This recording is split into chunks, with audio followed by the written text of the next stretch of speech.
Hello everyone, कैसे हैं आप सब लोग। तो यार फंक्शन के अंदर जो नेक्स्ट टॉपिक है हमारा वो है इवन एंड ऑड फंक्शन के लिए। मैंने आप लोगों को डोमेन बता दिया, रेंज बता दिया, रेंज किस तरीके से निकालेंगे, डोमेन बता दिया आप लोगों को। क्लियर। अब आप IIT JEE प्रीवियस ईयर के क्वेश्चन कर लेना कुछ। क्लियर। तो आपको और थोड़ा सा आइडिया लग जाएगा, क्योंकि मैंने तो आपको अपनी तरफ से क्वेश्चन तो अटेम्प्ट करने ही पड़ेंगे। मुझसे जितना हो पड़ रहा है मैं उतना करा रहा हूँ। क्लियर।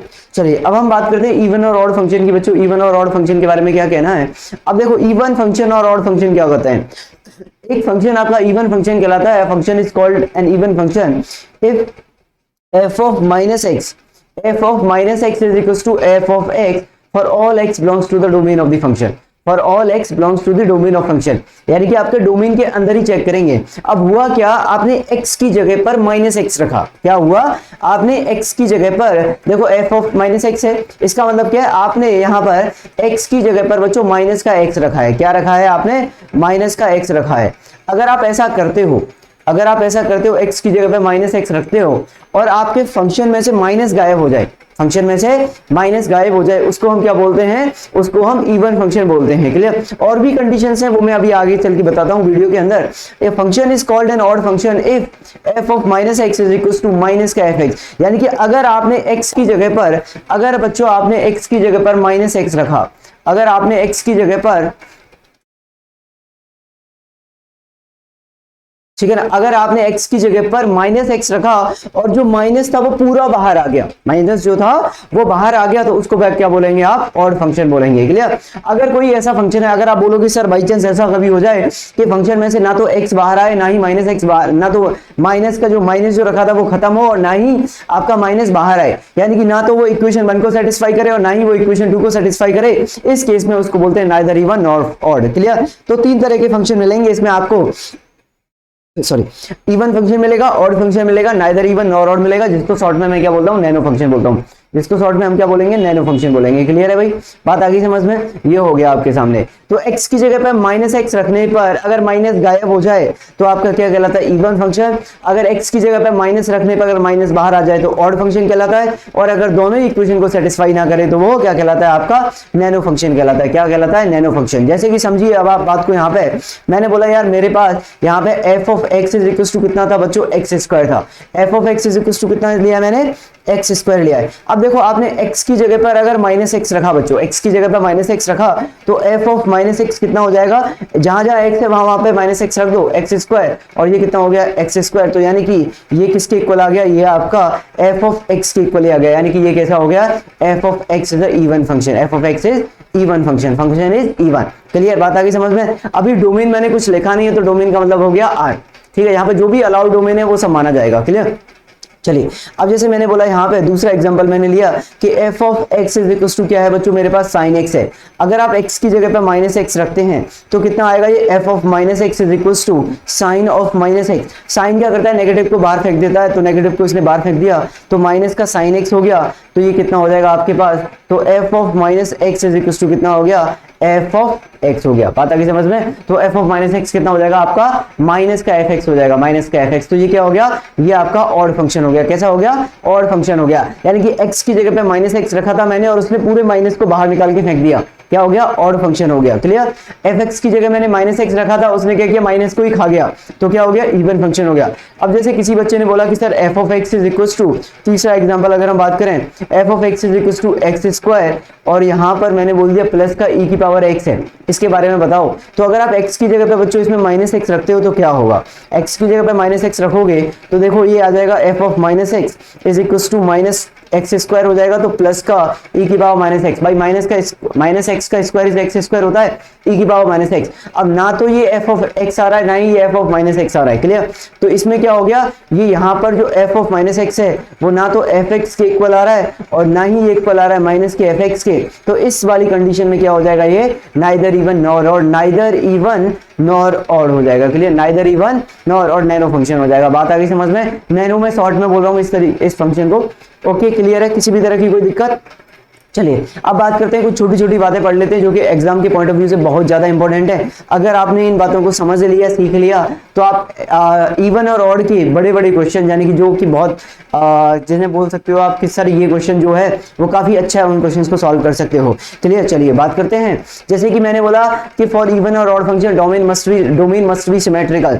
डोमेन जो होना चाहिए आपका वो सिमेट्रिकल होना चाहिए। डोमेन जो होना चाहिए वो क्या होना चाहिए? सिमेट्रिकल इंटरवल में होना चाहिए। अब आप पूछोगे कि सर सिमेट्रिकल इंटरवल क्या होता है, ये भी एक्सप्लेन कर दो। तो बेटा देखो, मान लीजिए x इज इक्वल टू 2 आपके डोमेन में है, ठीक है। अगर मैं यहाँ पे एक्सप्लेन करने की बात करूं तो जैसे मान लीजिए मैंने x इज इक्वल टू 2 आपका क्या है? Belongs to the domain of the function, ठीक है ना। It means x is equal to -2 must be belongs to the domain of function, belongs to domain of the function. इसका मतलब ये हुआ कि सिमेट्रिकल डोमेन का मतलब क्या हुआ कि चाहे आप इवन की बात करो, चाहे आप ऑड की बात करो, चाहे आप इवन की बात करो, चाहे आप ऑड की बात करो, अगर आपका 2 डोमेन के अंदर है तो -2 को डोमेन के अंदर होना पड़ेगा। अगर आपका 3 डोमेन के अंदर है तो -3 को डोमेन के अंदर होना पड़ेगा। अगर यहाँ पे कोई फंक्शन है, पॉजिटिव नंबर है, ठीक है, अगर वो आपके डोमेन में है तो यहाँ से कोई भी फंक्शन लोगे नेगेटिव से, वो भी डोमेन में आएगा। अगर 3 डोमेन में है तो -3 को डोमेन में होना पड़ेगा। चाहे इवन की बात कर लो, चाहे ऑड की बात कर लो, चाहे इवन की बात कर लो, चाहे ऑड की बात कर लो। क्लियर? इतनी बात समझ में आती है क्या आप लोगों को? हाँ भाई, इतनी बात समझ में आ गई क्या? चाहे इवन फंक्शन की बात कर लो, चाहे ऑड फंक्शन की बात कर लो, अगर आपका कोई भी एक नंबर जैसे -2, -3, -4 अगर डोमेन में है तो फिर आपका प्लस वाले नंबर को भी डोमेन में होना पड़ेगा। जैसे इसके ऊपर कई बार क्वेश्चन बनता है कि fx is equal to x square minus का 9, और यहाँ पे मैंने बोल दिया cos x अपॉन, और यहाँ पे बच्चों मैंने बोल दिया x + 3 है। उसने बोला बताइए इवन फंक्शन होगा या ऑड फंक्शन होगा? क्लियर? या फिर ऐसा कर लेते हैं यहाँ पे,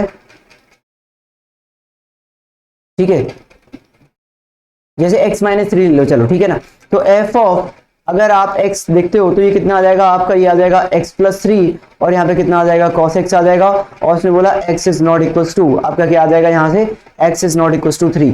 तो अब यहाँ पे क्या है? 3 आपके डोमेन में आया ही नहीं, 3 आपके डोमेन में आया ही नहीं, ठीक है ना। 3 आपके डोमेन में है नहीं, -3 आपके डोमेन में, इसका मतलब ना ये इवन है ना ही ये ऑड है, ना ये इवन है ना ही ये ऑड है। बात आ गई समझ में आपको? क्लियर? इसमें क्या दिक्कत है? आपका 3 डोमेन के अंदर ही नहीं है। जब आपका 3 डोमेन में ही नहीं है साहब, जब आपका 3 डोमेन में नहीं है तो इसका मतलब -3 डोमेन में तो ये तो ना तो इवन होगा ना ऑड होगा, बाकी सब चीज देखने की जरूरत ही नहीं है आपको। क्लियर? अब जैसे किसी ने बोला fx is equal to x square sin x upon, यहाँ पर आपका x स्क्वायर, जैसे कुछ और ले लेते हैं, जैसे x प्लस का 4 और sin x अपॉन x + 4 होता, तो आप बोलोगे सर इससे ये कट गया, f of x is equal to कितना आ गया? sin x आ गया। तो अगर आप इसको ऐसे देखोगे तो आप बोलोगे sir f of x equal to sin x तो ऑड फंक्शन होता है, लेकिन इसमें क्या है? x is not equal to -4, यानी कि -4 does not belongs to domain of the function, यानी कि f of x is neither even nor odd, ना तो ये इवन होगा ना ही ये ऑड होगा। बात आ गई सब समझ में या नहीं आई? क्लियर है? चलिए आगे की तरफ चलते हैं। Next point is even function symmetric about y axis and odd functions and the graph of odd function is symmetric about origin. जो इवन फंक्शन होते हैं वो y एक्सिस के अबाउट मिरर इमेज होते हैं। जैसे कि मान लीजिए ये आपका y एक्सिस है, तो इस साइड में जैसा भी ग्राफ बना होगा इस साइड में भी वैसा ही ग्राफ होगा। क्लियर? किसके केस में? इवन फंक्शन के केस में। जैसे कि इसका एक बड़ा ही सिंपल सा एग्जांपल होता है आपका cos x का ग्राफ। अगर आप cos x के ग्राफ को देखते हो बच्चों, तो cos x का ग्राफ कुछ इस तरीके से बनता है आप लोगों का। cos x का ग्राफ कैसे बनता है? इस तरीके का। क्लियर? तो cos x के ग्राफ को देखो, ये क्या होता है आपका y एक्सिस के लेफ्ट साइड में जैसा है वैसा ही राइट साइड में, जैसा लेफ्ट साइड में वैसा ही राइट साइड में। वहीं पर जो ग्राफ ऑफ ऑड फंक्शन होता है, ऑड फंक्शन होते हैं वो ओरिजिन के अबाउट सिमेट्रिक होते हैं, यानी कि जैसा आपका ओरिजिन से इस साइड में होगा वैसा इस साइड में होगा, या फिर ओरिजिन से इस साइड में जैसा होगा वैसा इस साइड में होगा। ओरिजिन के अबाउट सिमेट्रिक है, और सिमेट्रिक होने का मतलब है शीशा लगा दिया आपने, मिरर लगा दिया। जैसे कि मान लीजिए आप यहाँ पे खड़े हुए हो, ठीक है, आप यहाँ पे खड़े हुए हो और आपने अपने सामने शीशा लगा दिया, ये वाई एक्सिस है, मान लो शीशा इज द वाई एक्सिस, ठीक है ना, सिमेट्रिक अबाउट वाई एक्सिस मतलब वाई एक्सिस पे शीशा लगा दिया, तो वाई एक्सिस के इस साइड में और इस साइड में सेम दिखेगा अगर आप यहाँ खड़े हो। अब आपने क्या किया, ओरिजिन पे शीशा लगा दिया और आप यहाँ खड़े हुए हो, ऐसे दिखोगे, क्लियर, या फिर ऐसे दिखोगे, बात आ रही है समझ में। तो ये क्या होता है, जो ऑड फंक्शन होते हैं वो सिमेट्रिक अबाउट ओरिजिन होते हैं, जो इवन फंक्शन होते हैं वो सिमेट्रिक अबाउट वाई एक्सिस होते हैं, क्लियर। और एक और मोस्ट इंपॉर्टेंट पॉइंट इसके अंदर नेक्स्ट जो आता है वो ये आता है कि इवन फंक्शन का डिफरेंशिएशन ऑड फंक्शन आता है और ऑड फंक्शन का डिफरेंशिएशन आपका इवन फंक्शन आता है। क्या बोला मैंने, इवन फंक्शन का डिफरेंशिएशन ऑड आएगा, ऑड फंक्शन का डिफरेंशिएशन आपका इवन आएगा, क्लियर, बात आ गई समझ में। अब यहाँ पे कुछ इंपॉर्टेंट एक टेबल बनाई है, जैसे कि मान लीजिए आपके पास fx और gx दो फंक्शन दिए हुए हैं। अब fx आपके पास इवन हो सकता है, ऑड हो सकता है, इवन हो सकता है। इसी तरह मैंने gx को ले लिया even odd odd, even plus minus even जो होता है वो इवन आता है, even into even is even, even upon even is even होता है, क्लियर। क्या बोला मैंने, अगर आपने इवन फंक्शन लिया, अगर आपके पास दो इवन फंक्शन है, इवन फंक्शन, अगर आपने उन दोनों को प्लस किया, माइनस किया, इंटू किया, डिवाइड किया, plus minus into division, plus minus into division, चारों में से कुछ भी कर लो वो आपका क्या आएगा, इवन फंक्शन आएगा। अगर आपने कॉम्पोजिट फंक्शन बनाया, even of even is even, even of even is even, clear. अगर आपके पास इवन फंक्शन है, अगर आपके पास इवन फंक्शन है fx, दूसरा आपके पास gx है, अगर आप इन दोनों का कॉम्पोजिट फंक्शन लेते हो fx और gx ऑफ fx, वो भी आपका क्या आएगा, इवन आएगा, क्लियर, बात आ गई समझ में। अगर आप ऑड ले लेते हो तो ऑड प्लस माइनस ऑड क्या होता है आपका, ऑड होता है, ऑड इंटू ऑड क्या होता है आपका, इवन होता है, क्योंकि माइनस इसमें से माइनस उसमें से, दोनों में से माइनस माइनस कट के प्लस बन जाएगा।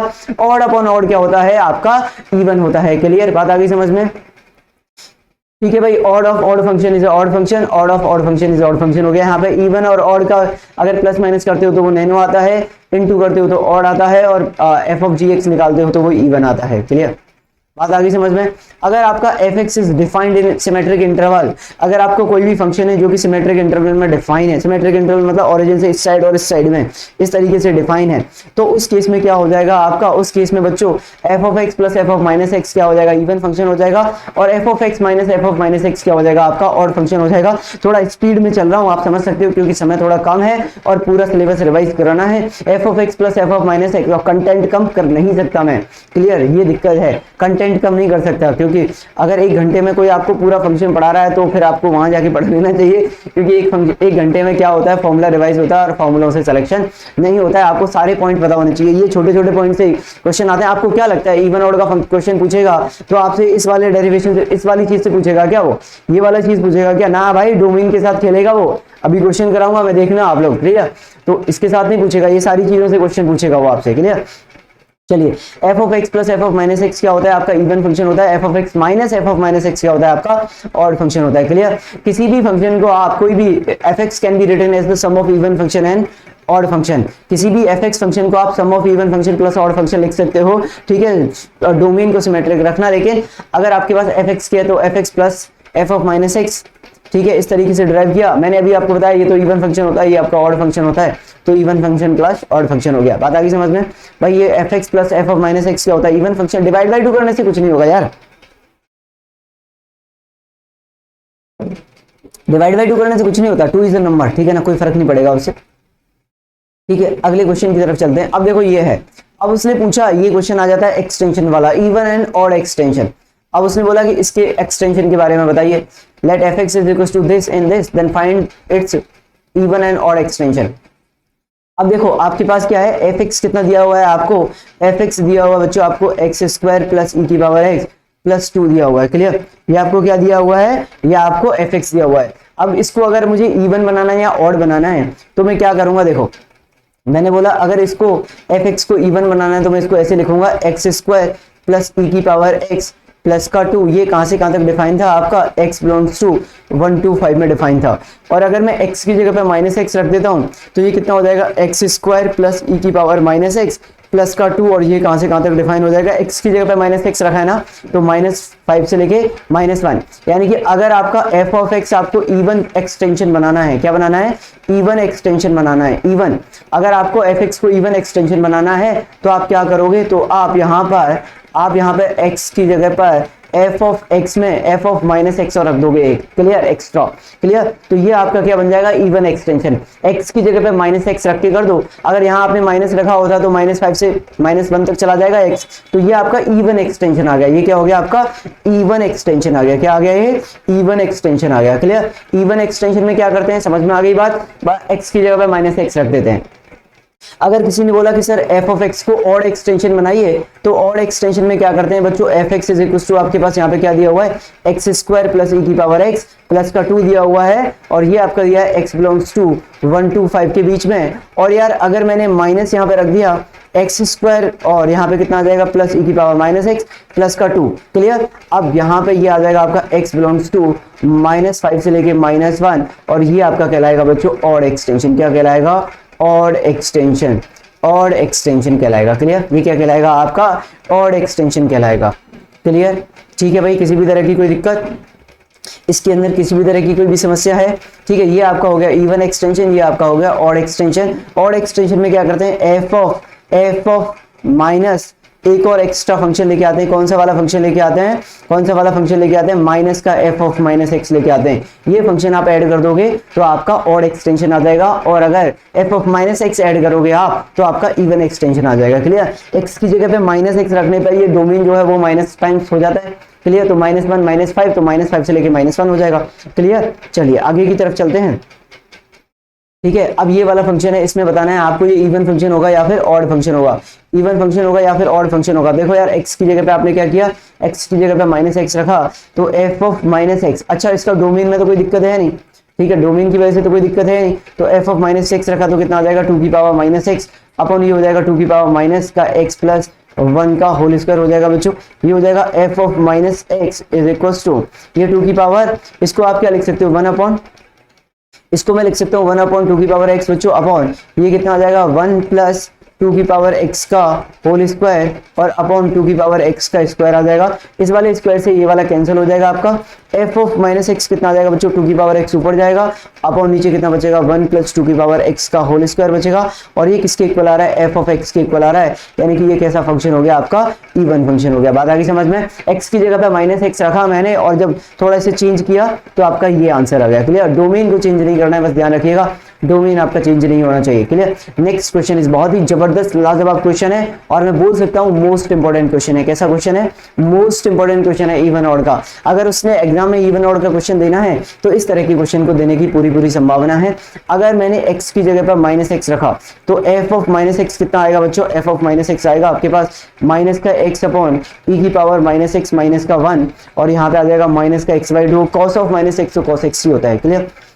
ठीक है भाई, ये आ गया। अब मैंने बोला e की पावर f ऑफ -x को मैं क्या लिख सकता हूँ यहाँ पे, तो यार इसको मैं लिख सकता हूँ माइनस का x और e की पावर x अपॉन यहाँ पे मैं 1 माइनस e की पावर x माइनस का x/2 और प्लस का cos x लिख सकता हूँ, क्लियर। ये मैंने कर दिया। अब मैंने क्या किया, अब मैंने ऊपर नीचे, अब मैं बोलूँ अगर मैं ऊपर नीचे x और -x ऐड कर देता हूँ, ठीक है ना, तो f ऑफ -x कितना आ जाएगा बच्चों, माइनस का x e की पावर x था, माइनस का x किया मैंने, प्लस का x और माइनस का x किया, क्लियर। ऐसा करने से कोई फर्क तो पड़ेगा नहीं डोमेन पे, बस आपको ध्यान रखना है डोमेन चेंज नहीं करना है आपको। तो अभी तक मैंने डोमेन के साथ कुछ भी नहीं किया है, ये हो गया।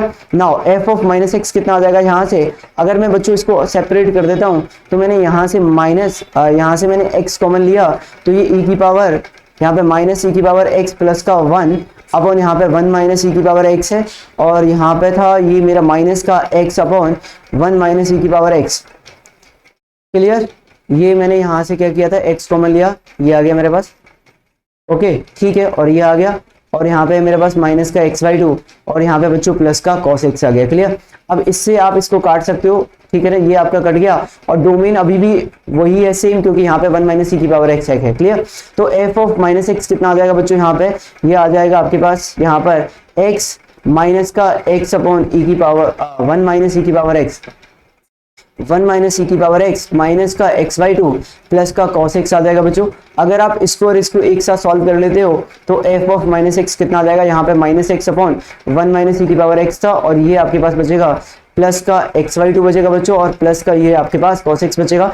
अगर आपने नीचे से माइनस कॉमन लिया तो ये x अपॉन e की पावर x माइनस 1 हो जाएगा, प्लस का xy2 हो जाएगा, और प्लस का बच्चों cos x हो जाएगा। अगर आप इसको ध्यान से देखो तो f ऑफ माइनस एक्स जो है आपका वो f ऑफ x के इक्वल आ गया, यानी कि f ऑफ x आपका क्या हो गया, इवन फंक्शन हो गया। कैसा हो गया, इवन फंक्शन हो गया। बहुत ही इंपॉर्टेंट, मोस्ट इंपॉर्टेंट क्वेश्चन है। इस तरह के क्वेश्चन एग्जाम में आ जाते हैं, इस तरह के क्वेश्चन एग्जाम में बड़े आराम से आ जाते हैं बच्चों। बात आ गई समझ में?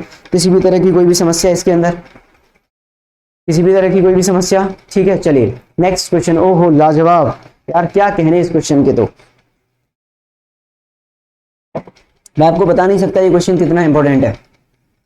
ठीक है, जैसे कि अब यहाँ पे बोला गया है ये है, ओके। अब यहाँ पे अगर मैं बात करूं तो देखो, अगर मुझे f ऑफ x दिया हुआ है और मुझे पूछा है कि इवन आएगा या ऑड आएगा, तो यार इसके केस में मैं क्या कर सकता हूँ। इस केस में मैंने बोला सबसे पहले कि देखो यार, अगर आपके पास x, अगर आपके पास इंटीजर है, अगर x बिलोंग्स टू आपके पास इंटीजर है, तो अगर इंटीजर होता है तो ये साइन पाई इंटू इंटीजर की तरफ जाएगा। भाई x क्या था आपके पास, इंटीजर, तो ये इंटीजर है तो साइन एन पाई क्या होता है आपका, जीरो होता है, तो ये जीरो की तरफ चला जाएगा। तो f ऑफ x क्या आ जाएगा आपका, zero. Zero is even as well as odd function. F x equals to zero आपका इवन और ऑड दोनों फंक्शन को रिप्रेजेंट करता है। तो यहाँ से तो अपने को कुछ पता चला नहीं। फिर हमने बोला कि x बिलोंग्स टू आपका नॉन इंटीजर है। x बिलोंग्स टू अगर आपका नॉन इंटीजर है तो क्या होगा, तो मैंने x की जगह पर अगर माइनस एक्स रखा बच्चों, तो ये आ जाएगा मेरे पास साइन ऑफ माइनस का पाई एक्स अपॉन यहाँ पे आ जाएगा माइनस का greatest integer of x plus का हाफ आ जाएगा। क्लियर? अब देखो f ऑफ माइनस एक्स कितना आ जाएगा बच्चों, ये आ जाएगा माइनस का साइन पाई एक्स अपॉन यहाँ पे कितना आ जाएगा, माइनस का greatest integer of x plus का हाफ आ जाएगा। अच्छा, आप लोगों ने, मैंने आपको फंक्शन के अंदर एक प्रॉपर्टी पढ़ाई थी, x plus greatest integer of minus x क्या होता है, ये क्या आता है आपका। भाई अगर आपका x नहीं है तो ये -1 आता है या 0 आता है। ये कब आता है, जब when x belongs to non integer, और ये कब आता है when x belongs to integer. मैंने आपसे बोला था अगर आप भूल जाओ तो इसमें 2.5 रख के देख लो। 2.5 के ग्रेटेस्ट इंटीजर इज 2 और माइनस के 2.5 के ग्रेटेस्ट इंटीजर है -3, तो -1 आ गया। क्लियर? तो अगर ऐसा होता है बच्चों यहाँ पे, तो ये कितना आ जाएगा आपके सामने, ये आ जाएगा f ऑफ माइनस का x कितना आ जाएगा, f ऑफ माइनस एक्स आ जाएगा। और यहाँ पे माइनस का साइन पाई एक्स तो था ही, और इसको आपने रिप्लेस करके लिख दिया। ये आपने बोला कि सर ये कितना हो जाएगा, ये हो जाएगा माइनस का 1 और माइनस का greatest integer of x plus का हाफ हो जाएगा बच्चों। बहुत जबरदस्त और लाजवाब क्वेश्चन है, आप इसको तो याद रख लेना भाई, किस तरीके से कर रहा हूं मैं। इस तरीके का क्वेश्चन जब भी आता है तो चलिए, ये कितना हो गया, माइनस का हाफ हो गया, माइनस का ग्रेटेस्ट इंटीजर ऑफ x हो गया, ऊपर नीचे से माइनस कॉमन लेके काट दिया, तो ये आपके पास आ गया साइन का पाई एक्स आ गया, अपॉन यहाँ पे आ गया 1/2 प्लस का ग्रेटेस्ट इंटीजर। और अगर आप ध्यान से देखो तो ये क्या है आपके सामने, f ऑफ x है। इसका मतलब ये कैसा फंक्शन हो गया आपके लिए, इवन फंक्शन हो गया। इसका मतलब ये कैसा फंक्शन हो गया, ये आपका इवन फंक्शन हो गया। बात आई समझ में? नहीं आई? बहुत जबरदस्त लाजवाब एक नंबर क्वेश्चन है। ठीक है, मैंने आपको इवन ऑड में 2 क्वेश्चन बताए कि यार ये बहुत जबरदस्त हैं। इन क्वेश्चंस को करने से आपको आइडिया लग जाएगा कि आखिर इवन ऑड के बड़े क्वेश्चन, जो अच्छे क्वेश्चन है, वो किस तरीके से सॉल्व करते हैं। क्लियर? चलिए ठीक है, अब बात करते हैं क्लासिफिकेशन ऑफ फंक्शन की, कि फंक्शन का क्लासिफिकेशन किस तरीके से किया जाएगा। तो फंक्शन किस तरीके के होते हैं, 1 1 many 1 into on 2। Clear? Function क्या होता है, 2 पार्ट में डिवाइड किया है मैंने इनको, एक 1 1 मैनी 1, एक होता है 1 1 मैनी 1, और दूसरी कैटेगरी में होते हैं into and on 2। Clear? 1 1 many 1 और इनटू एंड ऑन 2। क्लियर? बात आ गई समझ में? 1 1 को क्या बोलते हैं, इंजेक्टिव बोलते हैं। क्लियर? मैं आपको तरीका भी बताऊंगा कैसे याद रखोगे। और मैनी 1 को क्या बोलते हैं, नॉट इंजेक्टिव है। क्लियर? 1 2 1 या 1 1 को क्या बोलते हैं, इंजेक्टिव बोलते हैं, और मैनी 1 को क्या बोलते हैं, नॉट इंजेक्टिव बोलते हैं, दूसरा नाम। ठीक है? इनटू को क्या बोलते हैं, नॉट सर्जेक्टिव, और ऑन टू को क्या बोलते हैं, सर्जेक्टिव बोलते हैं। क्लियर? आप समझते हैं एक एक करके। अच्छा, इन चारों को अगर मिला दिया जाए, भाई एक एक एक एक एक हिस्से पे रखे हुए हैं आपके 1 1 मैनी 1। ठीक है, एक डब्बे में रखा हुआ है 1 1 मैनी 1, दूसरे डब्बे में रखा हुआ है इनटू एंड ऑन टू। अगर इन चारों से कॉम्बिनेशन बनाए जाए तो क्या क्या कॉम्बिनेशन बन सकते हैं। अगर इन चारों से कॉम्बिनेशन बने तो क्या क्या कॉम्बिनेशन बनेंगे, मैं ये पूछ रहा हूं आपसे। तो आप बोलोगे सर यहाँ से 1 1 निकालो, यहाँ से इनटू निकालो, तो 1 1 इनटू हो गया, यहाँ से 1 1 निकालो, यहाँ से ऑन टू निकालो, 1 1 ऑन टू हो गया, यहाँ से मैनी 1 निकालो, यहाँ से इनटू निकालो, मैनी 1 इनटू हो गया, यहाँ से मैनी 1 निकालो, यहाँ से ऑन टू निकालो, मैनी 1 ऑन टू हो गया। यानी कि 4 तरीके की क्लासिफिकेशन हो सकते हैं कि नहीं, बताइए भाई। 4 तरीके की क्लासिफिकेशन हो सकते हैं कि नहीं हो सकते। अगर आप क्लासिफाई करो, इन चारों को मिला के करो तो। क्लियर? एक डब्बे में 1 1 मैनी 1 ये एक कैटेगरी है, इनटू ऑन टू दूसरी कैटेगरी है। क्लियर? तो ये 4 फंक्शन बन सकते हैं जो यहाँ पे लिस्टेड है। अब इन चारों को समझते हैं, अलग अलग समझ लेते हैं, फिर दोनों को मिला देंगे। क्लियर। चलिए तो अब हम बात करते हैं, जैसे कि मैंने आपसे बोला वन वन या मेनी वन फंक्शन क्या होता है। वन वन का नाम मैंने क्या दिया था, आप ये बताओ, इंजेक्टिव दिया था कि नहीं दिया था, इंजेक्टिव दिया था ना। वन वन का नाम क्या होता है, इंजेक्टिव नाम होता है। Clear. No two different element of A, no two different element of A, ठीक है, have a same image in B, have same image in B are called one one या फिर इंजेक्टिव फंक्शन। अब इसको आप समझो ढंग से, ठीक है, कैसे समझोगे आप वो मैं आपको बताने जा रहा हूं।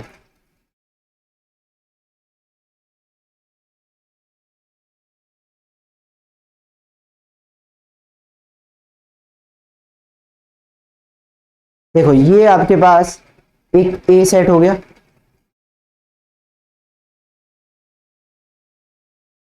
ये आपके पास कोई बी सेट हो गया,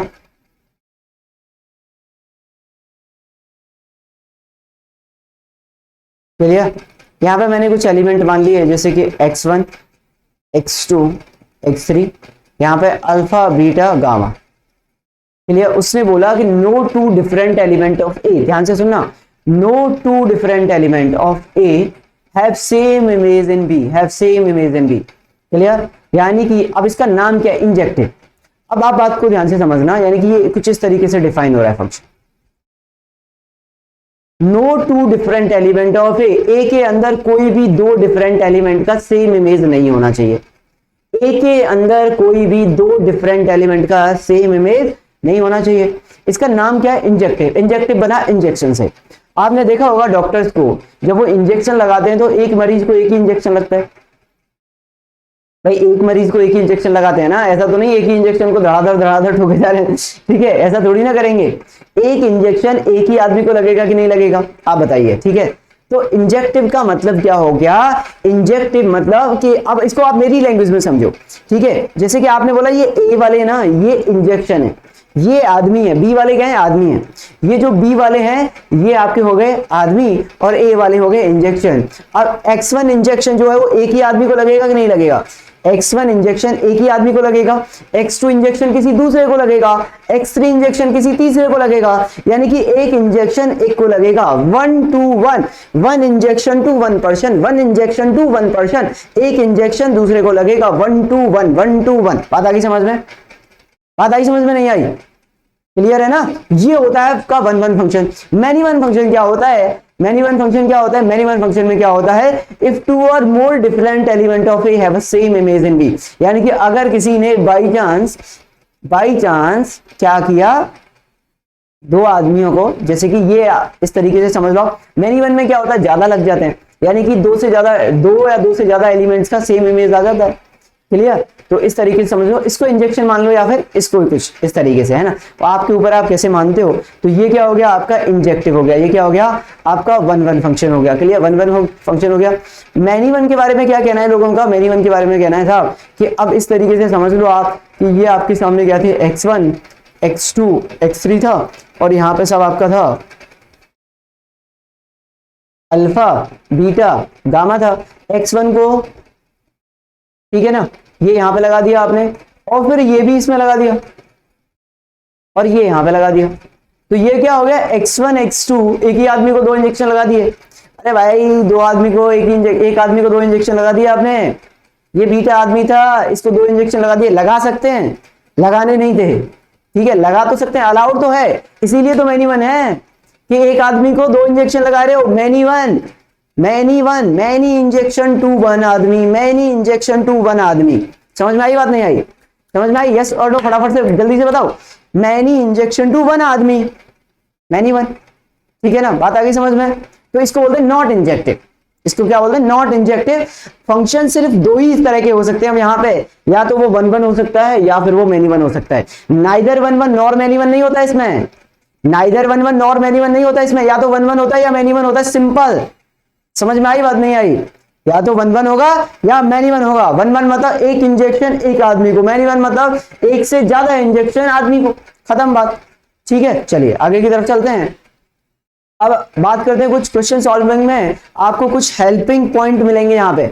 अगर आपको क्वेश्चन सॉल्व करने हैं तो मैनी वन और वन वन के लिए मैंने कुछ इंपॉर्टेंट पॉइंट लिखे हैं। ओके, अब वो क्या होते हैं, जैसे इवन फंक्शन होता है, इवन फंक्शंस जो होते हैं वो आपके क्या होते हैं, मैनी वन फंक्शन होते हैं, क्लियर। इवन फंक्शंस क्या होते हैं आपके, मेनी वन फंक्शंस होते हैं। इवन डिग्री पॉलिनोमियल्स आपके क्या होते हैं, मेनी वन होते हैं। आर डोमेन के अंदर फंक्शन जिसके मल्टीपल रूट्स होते हैं वो आपका मेनी वन होता है। बहुत इंपॉर्टेंट पॉइंट लिखे हुए हैं लिस्ट कर करके, अगर आपको ये याद रहते हैं ना तो आपके लिए बहुत आसानी हो जाएगी पहचानना। One one many one, clear. Even function, और आईआईटी जेईई में ऐसा क्वेश्चन आता है, वो पूछता है कि फंक्शन बताइए क्या होगा, ये इंजेक्टिव होगा, नॉट इंजेक्टिव होगा, क्या होगा, सर्जेक्टिव होगा, नहीं होगा, क्लियर। तो इवन फंक्शन आपका क्या होगा, इवन फंक्शन हो गया आपका, पीरियोडिक फंक्शन हो गया आपका, even degree polynomial function define in are हो गया आपका, और आपके मल्टीपल रूट्स इसके अंदर जैसे x - 1 इंटू x - 2 हो गया इक्वल टू 0। इस तरह की जितने भी फंक्शंस हैं वो आपके क्या कहलाते हैं, मेनी वन फंक्शन कहलाते हैं। अगर कोई भी हॉरिजॉन्टल स्ट्रेट लाइन, क्या बोला मैंने, horizontal straight line, horizontal straight line अगर किसी भी ग्राफ को सिर्फ एक ही जगह पे कट करे तो वो आपका वन वन होता है, अदरवाइज मेनी वन होता है। हॉरिजॉन्टल लाइन आपने ड्रॉ की, उसने ग्राफ को सिर्फ एक ही जगह पे कट किया, सिर्फ एक पॉइंट पे, तो वो आपका हो जाएगा वन वन, और एक से ज्यादा जगह पे कट किया तो हो जाएगा मेनी वन। अगर आपका कोई कॉन्टिन्यूअस फंक्शन है और वो स्ट्रिक्टली इंक्रीजिंग या स्ट्रिक्टली डिक्रीजिंग है तो उसको क्या बोलते हैं, हम वन वन बोलते हैं। अगर स्ट्रिक्टली इंक्रीजिंग क्या होता था, ऐसे जाता था, इंक्रीज डाउन, डिक्रीजिंग मतलब ऐसे नीचे की तरफ आता। तो अगर स्ट्रिक्टली इंक्रीजिंग है या स्ट्रिक्टली डिक्रीजिंग है तो उसको आप क्या बोलते हो, वन वन बोलते हैं, क्लियर भाई। अगर आपका डेरिवेटिव साइन को चेंज ना करे तो ये वन वन होगा। जैसे dy/dx निकाला आपने और उसका साइन चेंज नहीं हो रहा है dy/dx का, dy/dx इज ग्रेटर देन 0 आ रहा है या फिर लेस देन 0 आ रहा है, तो उस केस में भी क्या हो जाता है, वो वन वन हो जाता है। और अगर साइन चेंज करता है तो मेनी वन हो जाता है, क्लियर। बात आ गई समझ में, ओके भाई। किसी भी तरह की कोई दिक्कत है इसके अंदर। अब अपन बात करते हैं into and onto function की, into and onto function की। अगर आपको कोई पॉइंट समझ में ना आए तो आप नीचे कमेंट करके बता देना, क्लियर। अब मैं बात करता हूँ इनटू और ऑन टू फंक्शन की, और इसके डिटेल्ड वीडियो है ना जो फंक्शन का, वो भी पड़े हुए हैं लेक्चर पर, ठीक है, इस चैनल पर, तो वो भी देख सकते हो आप। अगर मैं इनटू और ऑन टू फंक्शन की बात करता हूं बच्चों, तो इनटू फंक्शंस क्या होते हैं, a function is defined from a to b is called into function if the range of the function into और on to के लिए किसकी चलेगी, रेंज की चलेगी। into और on to के लिए किसकी चलेगी, रेंज की चलेगी, किसकी चलेगी, रेंज की चलेगी। into और on to में किसकी चलती है, into और on to में रेंज की चलती है भाई। into और on to के अंदर अगर आपका रेंज कोडोमेन का प्रॉपर सबसेट है, प्रॉपर सबसेट समझते हो क्या, प्रॉपर सबसेट क्या होता है, कम से कम एक एलिमेंट ऐसा होना चाहिए जो कि कोडोमेन में तो प्रेजेंट हो लेकिन रेंज में प्रेजेंट ना हो, क्लियर। तो अगर आपका फंक्शन जो है वो इस तरीके से डिफाइंड है कि उसका जो रेंज है वो प्रॉपर सबसेट है, आपका कोडोमेन का प्रॉपर सबसेट होता है, कम से कम एक एलिमेंट ऐसा प्रेजेंट होना चाहिए कोडोमेन के अंदर जो कि आपका रेंज में प्रेजेंट ना हो, जो कि रेंज में प्रेजेंट ना हो, क्लियर। वो आता है प्रॉपर सबसेट, तो उसको बोलते हैं इनटू फंक्शन, क्लियर। अगर आपका range of the function is equal to codomain of the function है तो उसको बोलते हैं हम onto function. Onto का दूसरा नाम क्या होता है जो कि मार्केट में प्रचलित है, सर्जेक्टिव, क्लियर। ऑन टू का दूसरा नाम क्या होता है, सर्जेक्टिव होता है, क्लियर। बात आ गई समझ में। और इनटू का दूसरा नाम क्या होता है, नॉट सर्जेक्टिव, क्या होता है, नॉट सर्जेक्टिव। बात आ गई समझ में। चलिए साहब, ये हो गया आपका इनटू मतलब range is a proper subset of codomain, और ऑन टू मतलब क्या होता है, रेंज इक्वल्स टू कोडोमेन। अगर आपका रेंज कोडोमेन के इक्वल आया तो वो ऑन टू कहलाएगा। तो बच्चों अपने पास जो नेक्स्ट क्वेश्चन है one one onto function के ऊपर वो ये है, और इस तरह का क्वेश्चन आपको एग्जाम में देखने को मिलेगा।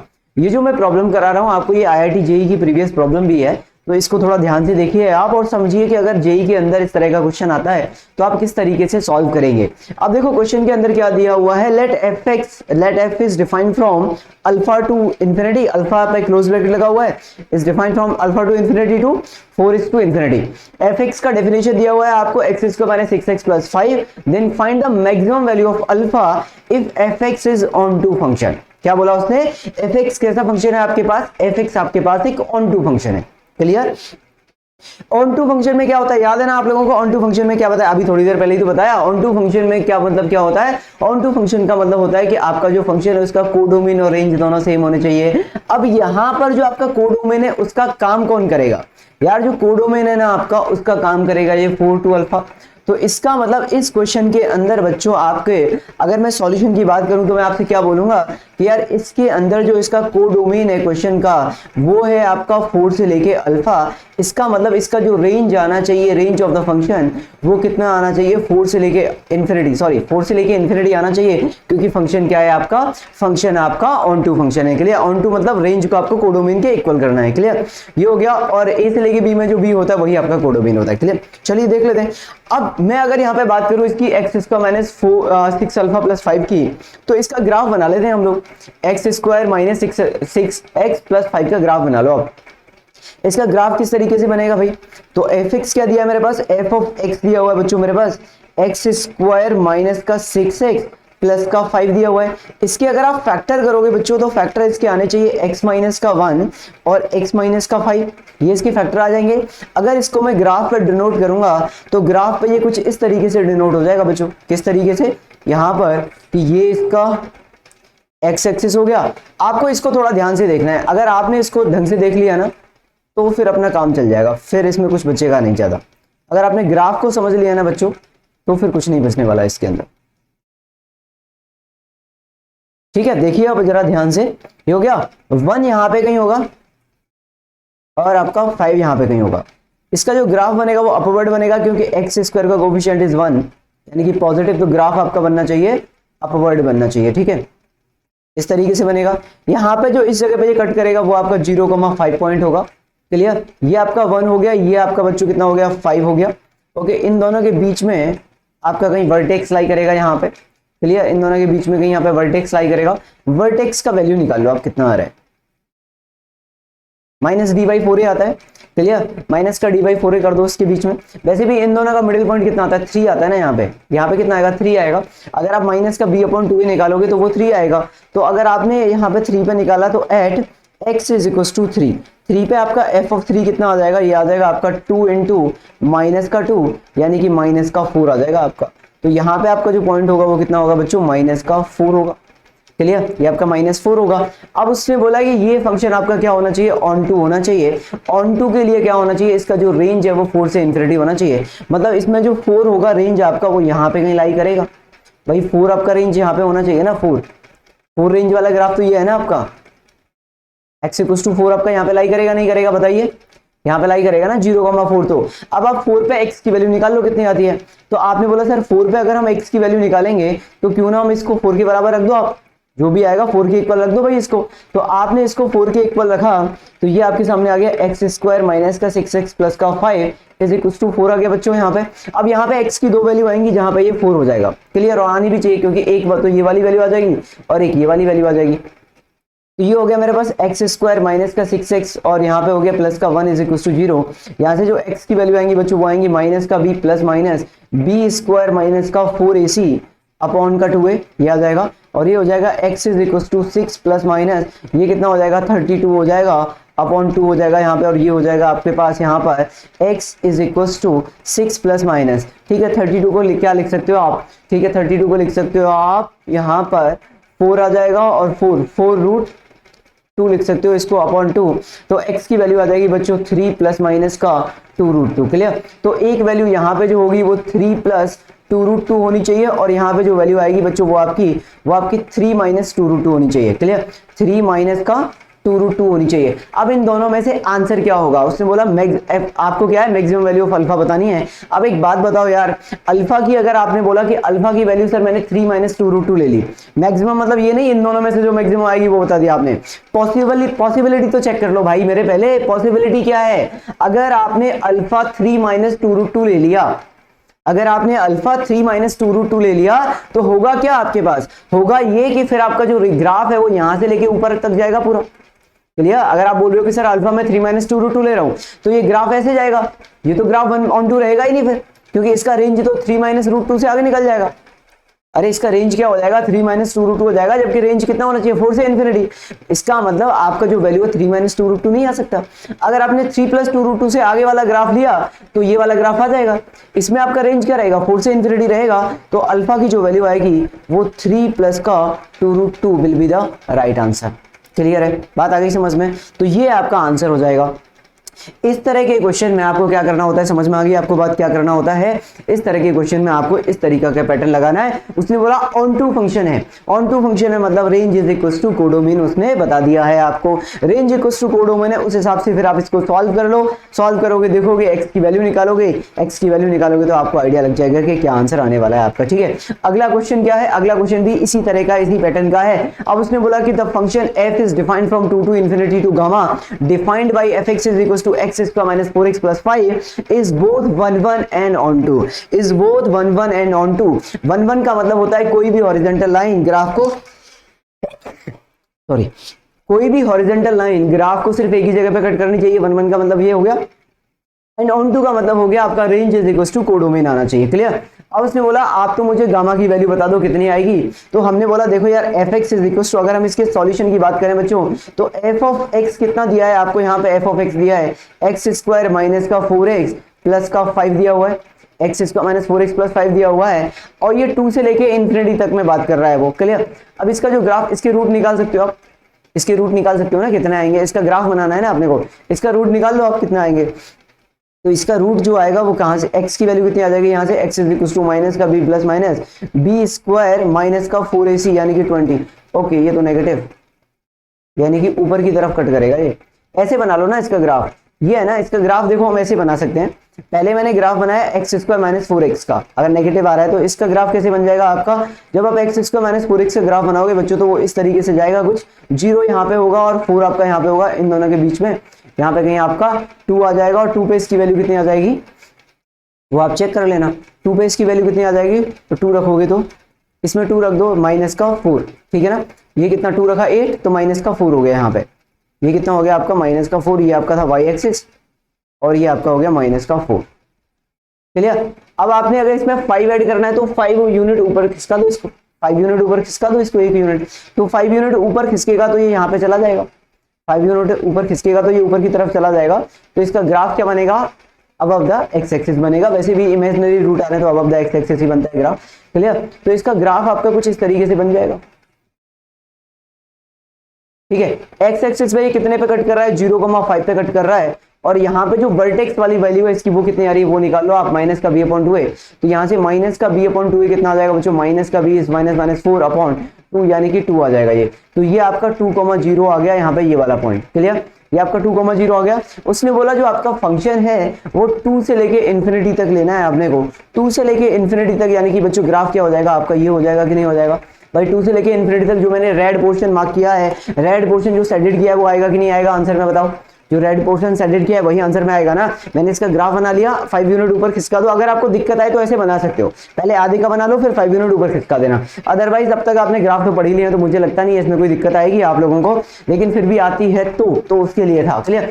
अब मैंने इसका वर्टेक्स निकाल लिया, ये 2,0 ही आ रहा था वर्टेक्स, फिर उसने बोला जो आपका डोमेन है वो 2 क्लोज ब्रैकेट से लेके इन्फिनिटी तक है। क्लियर। इसका मतलब अपना जो ग्राफ है वो जो रेड वाला मैंने शेडेड पोर्शन किया है वही आपका रेड ग्राफ आपका यूजफुल है, बाकी का यूजफुल है नहीं। क्लियर। अब इसको देख लो, क्या ये 1 1 है, बिल्कुल है, 1 1 भी है, ऑन 2 है, ऑन 2 तो उसने बोला ऑन 2 बनाओ तभी तो गामा निकलेगा, तो ऑन 2 है तो ऑन 2 में क्या होता है, range is equal to codomain होता है। अब यहां से लेके इसका रेंज फाइंड कर लो आप कितना आएगा, तो माइनस का d अपॉन 4 कितना आ रहा है इसमें, वही इसका रेंज हो जाएगा वहीं से, तो माइनस का d अपॉन 4 अगर मैंने निकाला बच्चों तो माइनस का d अपॉन 4 कितना आ जाएगा इसके अंदर, तो माइनस का d आ जाएगा इसके अंदर, माइनस b स्क्वायर कितना आ जाएगा, b स्क्वायर इज 16 माइनस का 4ac यानी कि 20 अपॉन 4a, और ये आ जाएगा आपके पास माइनस का माइनस माइनस प्लस का 4 अपॉन 4 आ जाएगा, ये से कट जाएगा 1। तो यहाँ पे आपका ये जो पॉइंट आ रहा है वो 2,1 आ रहा है। और वैसे भी अगर आप इसको 5 यूनिट ऊपर खिसकाते तो ये 1 यूनिट ही तो ऊपर जाएगा भाई, 4 तो ये चले गए, 1 ऊपर आ गया तो 1 ही तो आएगा। तो इसका जो आंसर आएगा गामा का, गामा बिलोंग्स टू क्या हो जाएगा आपका 1 से लेके इन्फिनिटी हो जाएगा। गामा क्या हो गया 1 से लेके इन्फिनिटी। क्या ये 1 1 है? बिल्कुल 1 1 है। कोई भी हॉरिजॉन्टल लाइन बना लो, रेड वाले पोर्शन को एक ही जगह पे कट करेगी। कोई भी लाइन बना लो आप, रेड वाले पोर्शन को तो एक ही जगह पे कट कर रही है कि नहीं कर रही है, बताओ। ठीक है, तो इस तरीके के क्वेश्चन आपको देखने को मिलेंगे इसके अंदर। ठीक है, इस तरह के क्वेश्चन अब आप सॉल्व कर सकते हो। इसमें किसी भी तरह की कोई भी समस्या है आपको, मैंने आपको इतना पूरा डिटेल में सब पढ़ा दिया है। क्लियर, इतना मैंने सब पढ़ा दिया। ये सारे पॉइंट्स को आप ध्यान से सुन लो, ध्यान से समझ लो, देख लो। इन नोट्स को आप जाके टेलीग्राम से डाउनलोड कर लो, जितने भी आपको ये नोट्स दिखाई दे रहे हैं। क्लियर। ओके, इवन ऑड को डिटेल में पढ़ाया है, 1 1 और 2 को पढ़ाया गया है पूरा। क्लियर, एक एक पॉइंट को बताया गया, इन्हीं पॉइंट से क्वेश्चंस आते हैं, ऐसा नहीं कि आपको क्वेश्चन ऐसे ही मिल जाएगा। ठीक है, समझ रहे हो बात को। चलिए अब आगे की तरफ चलेंगे अपन लोग। तो अब नेक्स्ट जो हम बात करने वाले हैं वो बात करने वाले हैं हम लोग कॉम्पोजिट फंक्शन के बारे में। ठीक है, अब कॉम्पोजिट फंक्शन समझ लो आप क्या होते हैं कॉम्पोजिट फंक्शन। कॉम्पोजिट फंक्शन का मतलब क्या होता है, जैसे कि मान लीजिए आपके पास कोई भी एक फंक्शन है defined from a to b, और आपके पास कोई भी दूसरा फंक्शन है g that is defined from b to c।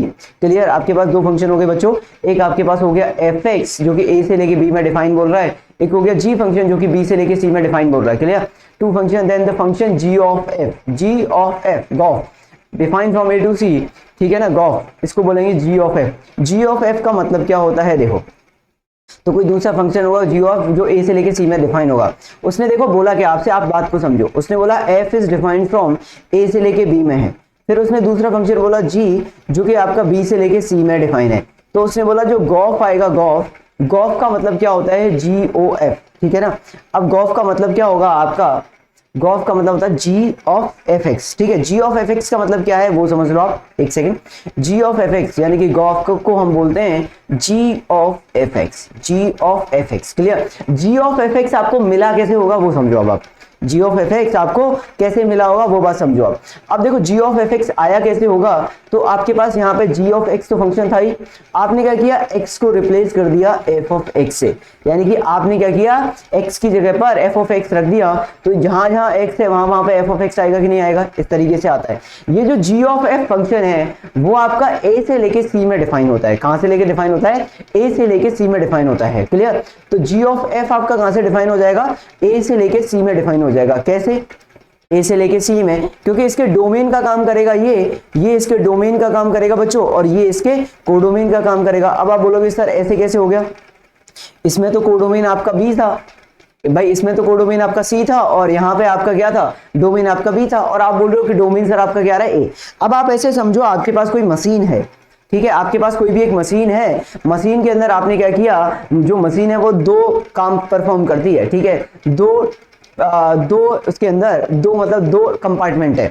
जैसे कि आपने पहला काम दिया, आपको आउटपुट चाहिए ये, ठीक है, आपको आउटपुट चाहिए ये चाहिए, मान लीजिए। क्लियर, जैसे कि हम लोग, आपने देखा दूध से पनीर बनता है।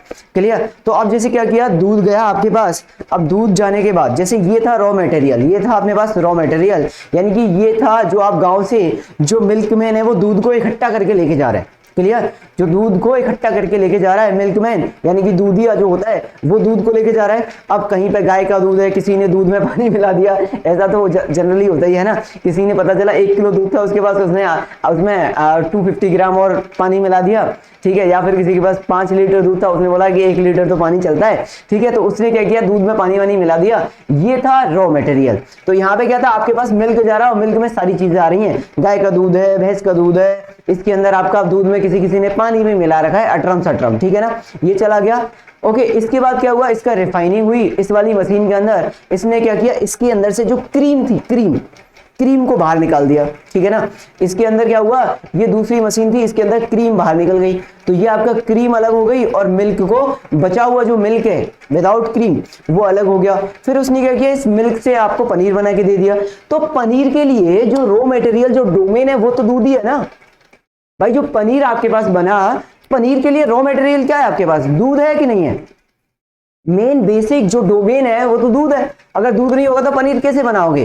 ठीक है, जनरली इस बारे में बात कर रहे हैं हम लोग। अब सोया मिल्क या सोया पनीर की बात नहीं चल रही है यहाँ पे। ठीक है ना, हम बोलते हैं कि आपको दूध से पनीर बनाना है, तो दूध डोमेन का काम करेगा कि नहीं करेगा उसके लिए। ठीक है ना, तो ये जो मशीन थी बीच वाली, इसने क्या किया, क्रीम को दूध को अलग कर दिया, जो क्रीम थी उसको निकाल लिया। उस क्रीम को किसी और काम में ले सकते हैं, ठीक है, घी बनाने के काम में ले सकते हैं, एक्स्ट्रा। ठीक है ना, और ये दूध था उससे उन्होंने पनीर बना दिया। तो इस वाली मशीन के लिए जो डोमेन का काम किया वो इसने किया कि नहीं किया, डोमेन का काम किया ना इसने। तो यही बोला जा रहा है कि आपका डोमेन तो हो जाएगा एफ का और रेंज चलेगा जी का।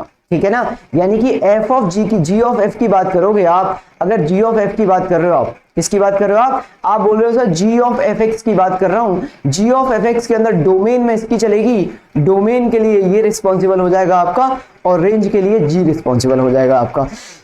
वैसे तो मैंने आपको कंपोजिट फंक्शन का डोमेन और रेंज निकालना बताया था। डोमेन में आप बाहर से अंदर की तरफ चलते हो, रेंज में आप अंदर से बाहर की तरफ जाते हो। क्लियर? तो आपको बात आई समझ में, ये हो गया। अब इसके अंदर आपका इस तरीके से काम हो रहा है, जैसे कि मान लीजिए आपके पास कोई एक्स था इंग्रेडिएंट मेन और ये आपके पास जी है। यहाँ पे जैसे 1 2 3 दिया हुआ है, यहाँ पे अल्फा बीटा गामा दिया हुआ है, यहाँ पे आपका x1 x2 x1 या y1 ले लेते हैं, y1 y2 y3 दिया हुआ है। क्लियर? अब ये आपका यहाँ से लेके यहाँ तक डिफाइन है आपका f, और यहाँ से लेके यहाँ तक आपका हो गया डिफाइन g हो गया। क्लियर? तो अल्फा ये इस पे गया और हमने मान लिया ये इसके साथ लिंक है, 2 जो है वो बीटा के साथ लिंक है, ये y2 के साथ लिंक है, ये इसके साथ लिंक है, ये इसके साथ लिंक है। क्लियर? तो आप क्या बोलोगे? आपसे अगर मैं बोलूं कि यार g ऑफ fx चाहिए मुझे, यानी कि आपसे मैंने बोला कि मेरे पास ये था g ऑफ fx। क्लियर? मेरे पास क्या था? g of fx। अगर मैंने x इज इक्वल टू 1 रखा बच्चों, तो g ऑफ f1 मिलेगा कि नहीं मिलेगा आपको? f1 की वैल्यू क्या है? अल्फा, तो g ऑफ अल्फा मिलेगा कि नहीं मिलेगा? यानी कि g ऑफ अल्फा पे कितना आएगा? y1 आएगा। तो डोमेन का काम किसने किया? डोमेन का काम किया x1 ने। क्लियर? जब आप इसमें x1 रख रहे हो, x की जगह पे 1 रख रहे हो, तो 1 पर f ऑफ 1 कितना आ रहा है आपका? अल्फा आ रहा है, और उस अल्फा पे जो वैल्यू आ रही है g की वो कितनी आ रही है? y1 आ रही है। तो डोमेन का काम कौन कर रहा है? f, यानी कि जो f का डोमेन है वही आपका मेन डोमेन का काम करेगा। Clear?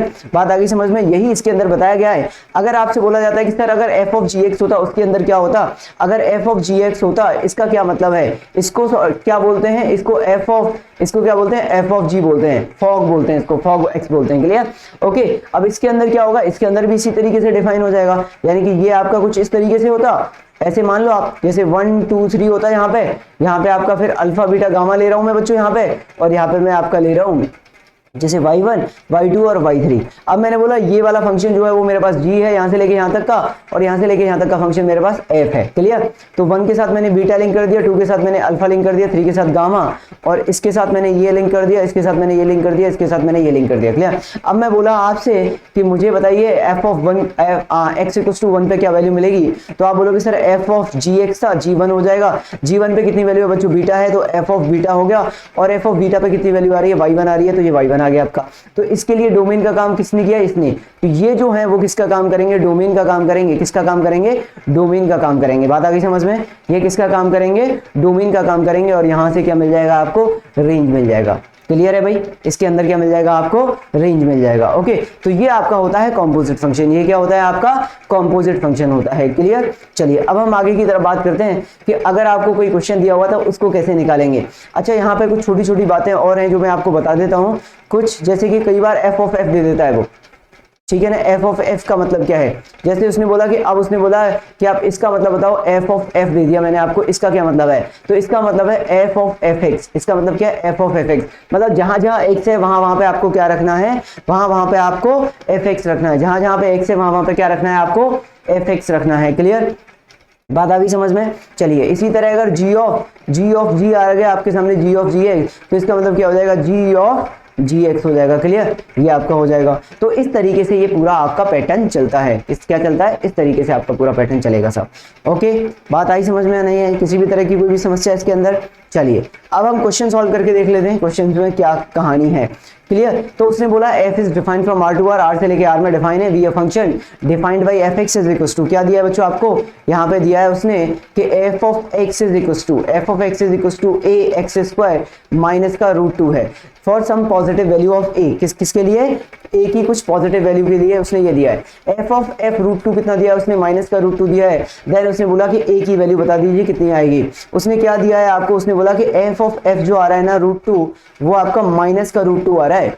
f of f minus √2 कितना आ रहा है? माइनस का √2 आ रहा है। सबसे पहले तो मेरा काम है f ऑफ fx को फाइंड करना। f ऑफ fx की अगर मैं बात करूं तो कितना आएगा बच्चों? यहाँ पे जहां जहां x है वहां पे fx रख दो आप, तो इसका मतलब ये हो जाएगा a एक्स स्क्वायर माइनस का √2 रखना है आपको।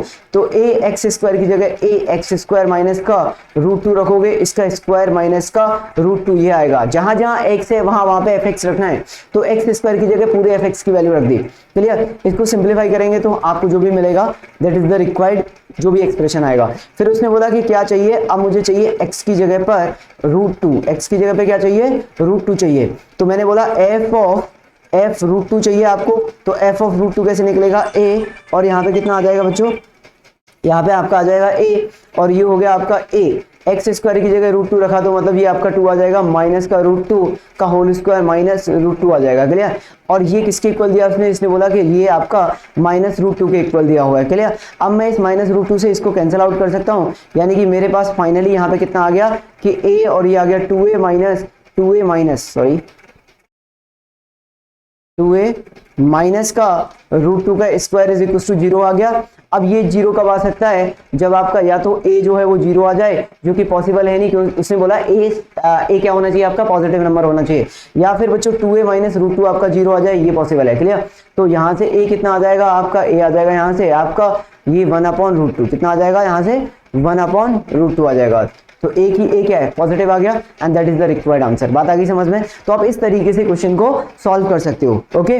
तो आप इस तरीके से इस क्वेश्चन को सॉल्व कर सकते हो, क्लियर। किसी भी तरह की कोई भी समस्या इसके अंदर तो बताइए, किसी भी तरह की कोई भी समस्या। हमने f ऑफ fx निकाल लिया, उसके बाद चेक कर लिया और आपका आंसर आ गया फटाफट से, क्लियर। f ऑफ fx निकाल लो, फिर उसके बाद जो भी कंडीशन बोल रहा है उसको सब्स्टिट्यूट कर दो, आपका आंसर आ जाएगा, क्लियर। अब इसकी जो प्रॉपर्टीज है वो बहुत इंपॉर्टेंट है, क्योंकि प्रॉपर्टीज तो आप ऐसे समझ लो यार, ज्यादातर क्वेश्चन तो IIT JEE के अंदर प्रॉपर्टीज से ही बनते हैं, डायरेक्टली क्वेश्चन कभी नहीं आता है, ठीक है। फॉर्मूला बेस्ड क्वेश्चन तो ना के बराबर आते हैं, जिसमें आपको सीधे सीधे फॉर्मूला लगाना है, वो जमाना गया भाई। मैथ्स का पेपर बहुत अच्छे लेवल का आता है, ऐसा नहीं कि बहुत ज्यादा आसान आता है, बहुत सही पेपर आता है, लेकिन आपके पास ऐसा मत सोचो आप कि आप नहीं कर पाओगे, आपको प्रॉपर्टीज वगैरह याद होनी चाहिए सब।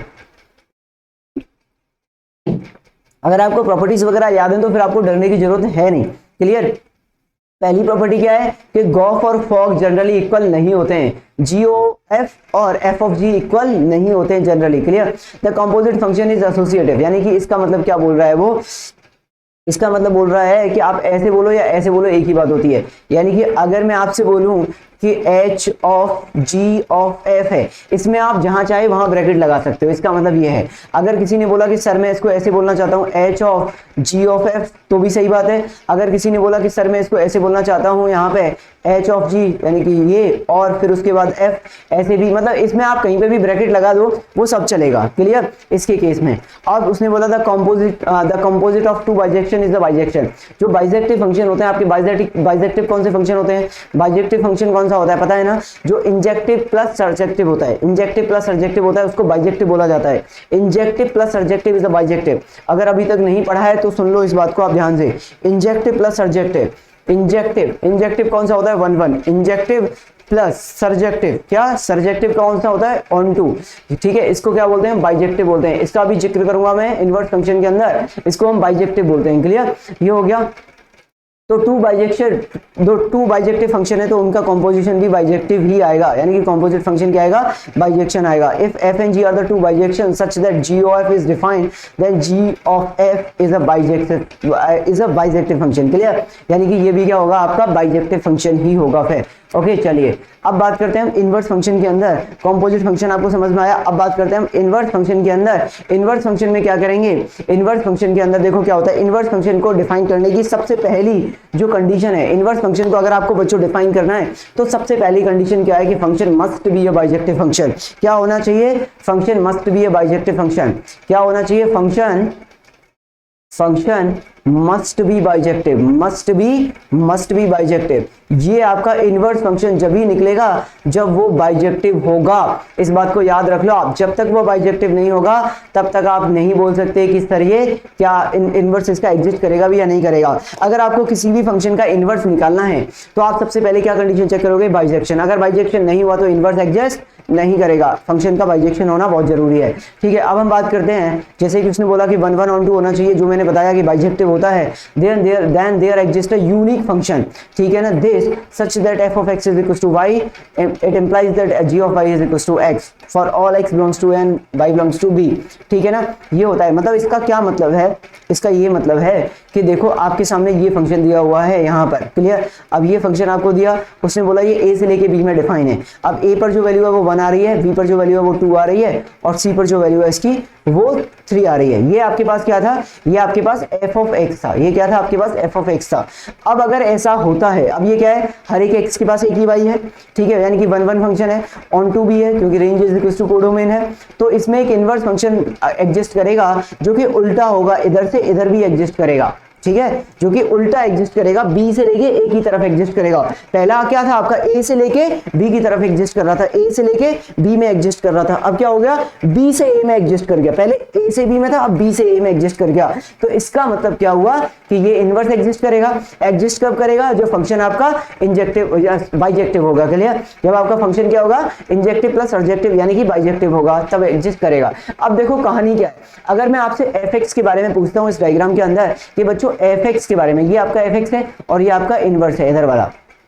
तो अगर मैंने डोमेन ऑफ आपसे एफ पूछा तो डोमेन आप क्या बोलोगे, सर एबीसी है। डोमेन क्या बोलोगे आप, एबीसी है। क्लियर, इस डोमेन पर रेंज कितना आ रहा है, मतलब ए पर वैल्यू कितनी आ रही है, 1, यानी कि एफ ऑफ ए आपके पास कितना आ रहा है, 1 आ रहा है। एफ ऑफ बी कितना आ रहा है बच्चों, आपके पास 2 आ रहा है। और एफ ऑफ सी कितना आ रहा है, आपके पास 3 आ रहा है। इतनी बात समझ में आ रही है आपको, ये पहले से दिया हुआ है आपको, ये पहले से गिवन है आपको ये वाला फंक्शन। क्लियर, अब उसने क्या बोला, अब उसने बोला कि इसका रेंज पता चल गया मुझे, डोमेन पता चल गया। अब जी इनवर्स में देखो आप, एफ इनवर्स, जो एफ इनवर्स एक्स है आपका, जिसको कि हम जी एक्स का नाम दे रहे हैं, ये क्या हो जाएगा, इसके अंदर आपका डोमेन क्या है, डोमेन इसके अंदर क्या हो जाएगा, ये 1 2 3। तो डोमेन ऑफ आपका जी एक्स या फिर आप बोलो डोमेन ऑफ आपका एफ इनवर्स एक्स कितना आ रहा है आपके पास, यहाँ पर 1 2 3 आ रहा है। यानी कि अगर आप देखो तो जो एफ का रेंज था, जो एफ का रेंज था वो इसके इनवर्स का डोमेन बन गया। जो एफ का डोमेन था वो इसके इनवर्स का रेंज बन गया। ठीक है, डोमेन इसका रेंज बन रहा है, रेंज इसका डोमेन बन रहा है, यानी कि एफ का रेंज डोमेन का जी का डोमेन बन गया। ठीक है, और अगर मैं रेंज की बात करूं तो देखो, अगर मैं बोलता हूं आपसे जी ऑफ 1 बताओ, जी ऑफ 1 बताओ, तो ये ए आ रहा है। जी ऑफ 2 बताओ, ये आपका बी आ रहा है। और बच्चों में जी ऑफ सी पूछ रहा हूं, 3 पूछ रहा हूं, तो ये सी आ रहा है।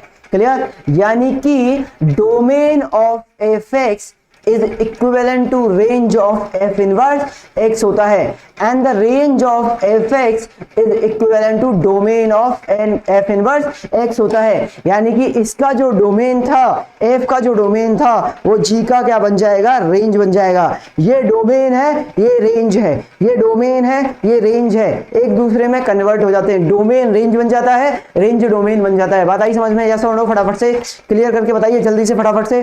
बात आई समझ में, नहीं आई, क्लियर हो गया ये बात, चलिए हो गई ना क्लियर, कोई दिक्कत है कि अभी भी, ठीक है। अब इसके बारे में बात करते हैं। अब आप बोलोगे सर इनवर्स निकालते कैसे हैं वो बता दो, इनवर्स निकालते कैसे हैं वो बता दो, तो वो मैं आपको एक्सप्लेन करूंगा इस क्वेश्चन के साथ। सबसे पहले, क्या ये आपका बाइजेक्टिव फंक्शन है, क्या ये आपका बाइजेक्टिव फंक्शन है? तो जब मैंने यार आपको ग्राफ बताए थे तो आपको इस तरीके का एक ग्राफ बताया था। अगर आपने उस समय पे नहीं किया है तो अभी इस ग्राफ को देख लो, ये तो मतलब बहुत इंपॉर्टेंट ग्राफ है। अगर आप मैथमेटिक्स पढ़ रहे हो और अगर आपको ये ग्राफ नहीं आता है तो फिर तो स्थिति जो है वो दयनीय है। ठीक है ना, एक सेकेंड यार, कैसा बन गए, अगर आपको ये वाला ग्राफ नहीं आता है तो फिर स्थिति क्या है, दयनीय स्थिति है।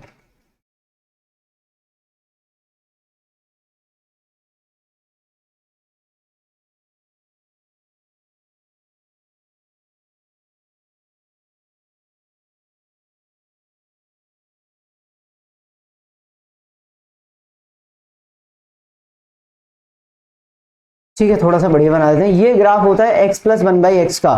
अब सीख लो इसको, अब तो मैंने बता दिया ना, अब भी कोई दिक्कत है क्या? ठीक है, ये हो गया। यहाँ पे जो वैल्यू होती है वो 1 होती है और इस पे y की जो वैल्यू होती है वो 2 होती है। क्लियर, उसने बोला 1 से लेके इन्फिनिटी तक ग्राफ चाहिए। उसने क्या बोला है आपसे, 1 से लेके इन्फिनिटी तक ग्राफ चाहिए, मतलब उसको ये वाले ग्राफ से मतलब है, सिर्फ ये जो इस तरीके से ग्राफ जाएगा इससे मतलब है, सिर्फ बाकी के ग्राफ से मतलब नहीं है। मतलब बाकी के ग्राफ में अरेंज कर दूं क्या, मतलब ये अपने काम का ग्राफ है ही नहीं, यहाँ से लेके ये वाला। ठीक है भाई, ये वाला ग्राफ अपने काम का नहीं है, सिर्फ इतना ग्राफ है। क्या ये आपका जो ग्राफ है वो 1 1 है कि नहीं है, बताओ। क्या ये ग्राफ आपका 1 1 है कि नहीं है? तो 1 1 है। क्या इसका डोमेन और कोडोमेन इक्वल आ रहा है, सॉरी इसका डोमेन और रेंज, कोडोमेन और रेंज सेम आ रहा है क्या? बिल्कुल। तो इसका मतलब क्या हो गया, एफ ऑफ एक्स क्या हो गया आपके पास, f of x is a bijective function. कैसा हो गया, बाइजेक्टिव फंक्शन हो गया। कैसा हो गया, बाइजेक्टिव फंक्शन हो गया। अब इनवर्स निकालेंगे कैसे, ये सुन लो, मैं क्वेश्चन से बता रहा हूं, how to find inverse, how to find inverse of the function. क्या इनवर्स ऑफ फंक्शन कैसे निकालेंगे, इनवर्स ऑफ एफ एक्स कैसे निकालेंगे? पहला स्टेप क्या, पहला स्टेप क्या है, जहां पर x है वहां पर आप y रख दो और जहां पर y है वहां पर आप x रख दो। क्लियर, पहला स्टेप क्या है, जहां पर x है वहां पे y रख दो और जहां पर y है वहां पे x रख दो। क्लियर, उसके बाद दूसरा स्टेप क्या है, find x in terms of y, find x in terms of in terms of Y, क्या कर लो, वाई निकाल, एक्स को निकाल लो वाई के टर्म्स में। फिर उसके बाद तीसरे नंबर पे क्या करो, एक्स को रिप्लेस कर दो एफ इनवर्स ऑफ एक्स से और वाई को रिप्लेस कर दो आप एक्स से। क्लियर, वाई को रिप्लेस कर दो आप एक्स से और एक्स को रिप्लेस कर दो आप एफ इनवर्स एक्स से। बस यही आपका आंसर आ जाएगा साहब। क्लियर, करें स्टार्ट, चलिए करते हैं। तो मेरे पास यहाँ पे एफ एक्स मतलब y होता है, y is equal to X plus 1/x दिया हुआ है। तो मैंने क्या किया, x की जगह पे y और y की जगह पे x रखना है मुझे। तो ये मेरे पास x is equal to y plus 1/y हो गया। क्लियर, क्या हो गया, x is equal to y plus 1/y। अब आपको y की क्या चाहिए यहाँ से, आपको सॉरी y चाहिए इन टर्म्स ऑफ x, मैंने उल्टा लिख दिया यार।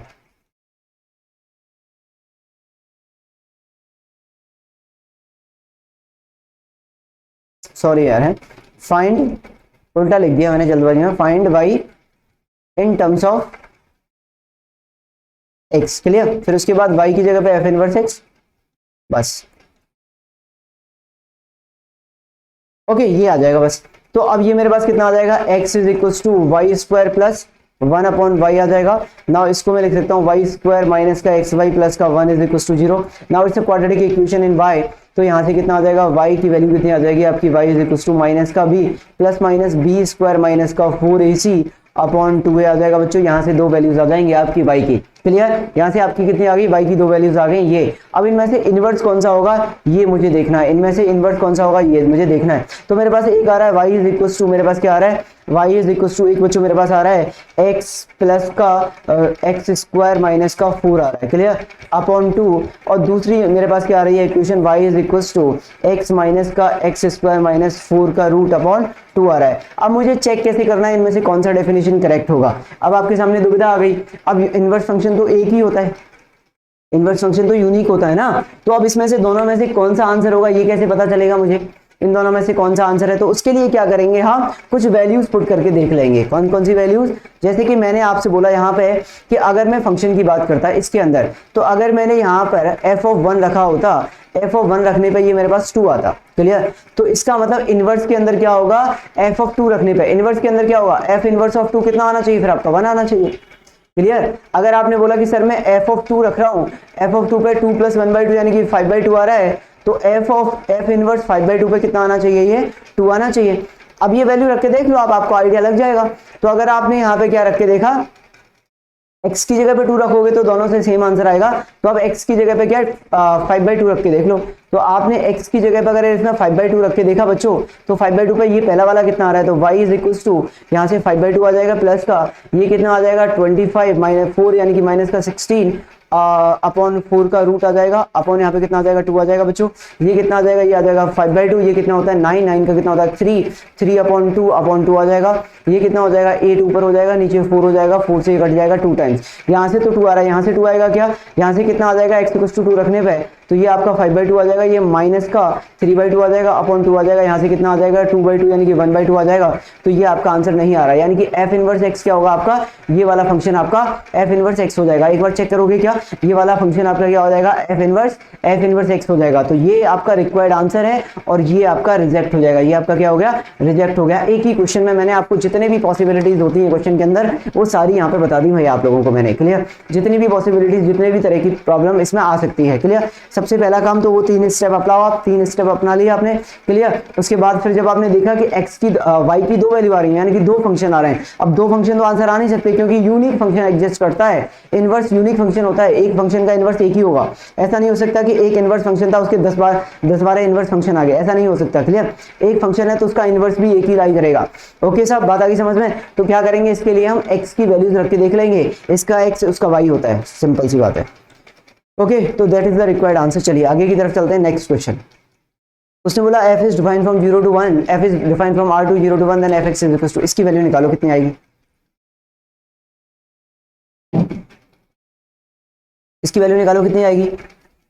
इसके अंदर अगर मैं बात करूं ना यार, इसके अंदर अगर मैं बात करूं तो इसका आंसर कितना आएगा आपका, इसका आंसर कितना आएगा।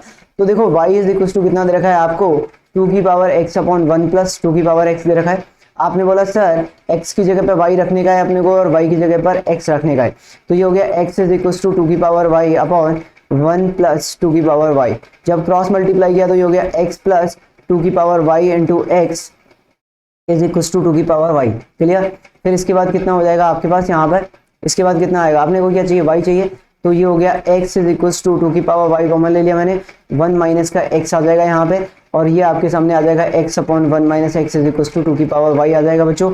और जब आप इसको सिंप्लीफाई करोगे तो क्या आ जाएगा यहाँ पे, ये आ जाएगा 2 की power y is equal to x upon 1 minus X दिखा रहा है ना ये, तो यहाँ से y कितना आ जाएगा, y इज इक्वल टू आ जाएगा आपके पास log 2 x upon 1 minus x, clear. और यही आपका क्या हो जाएगा, इनवर्स फंक्शन हो जाएगा, क्लियर। इसका अगर आप डोमेन चेक करोगे तो इसका 0 से 1 ही डोमेन आएगा, ठीक है, 0 से 1 में इसका डोमेन आना चाहिए आपका, ठीक है। तो इसका, ठीक है, इसका रेंज इज इक्वल टू इसका डोमेन, बस खत्म बात, यही है, बस यही आंसर है। आप क्लियर कर लोगे अब। तो एफ इनवर्स क्या हो गया, इसको एफ इनवर्स एक्स लिख देना, F inverse x is equal to log 2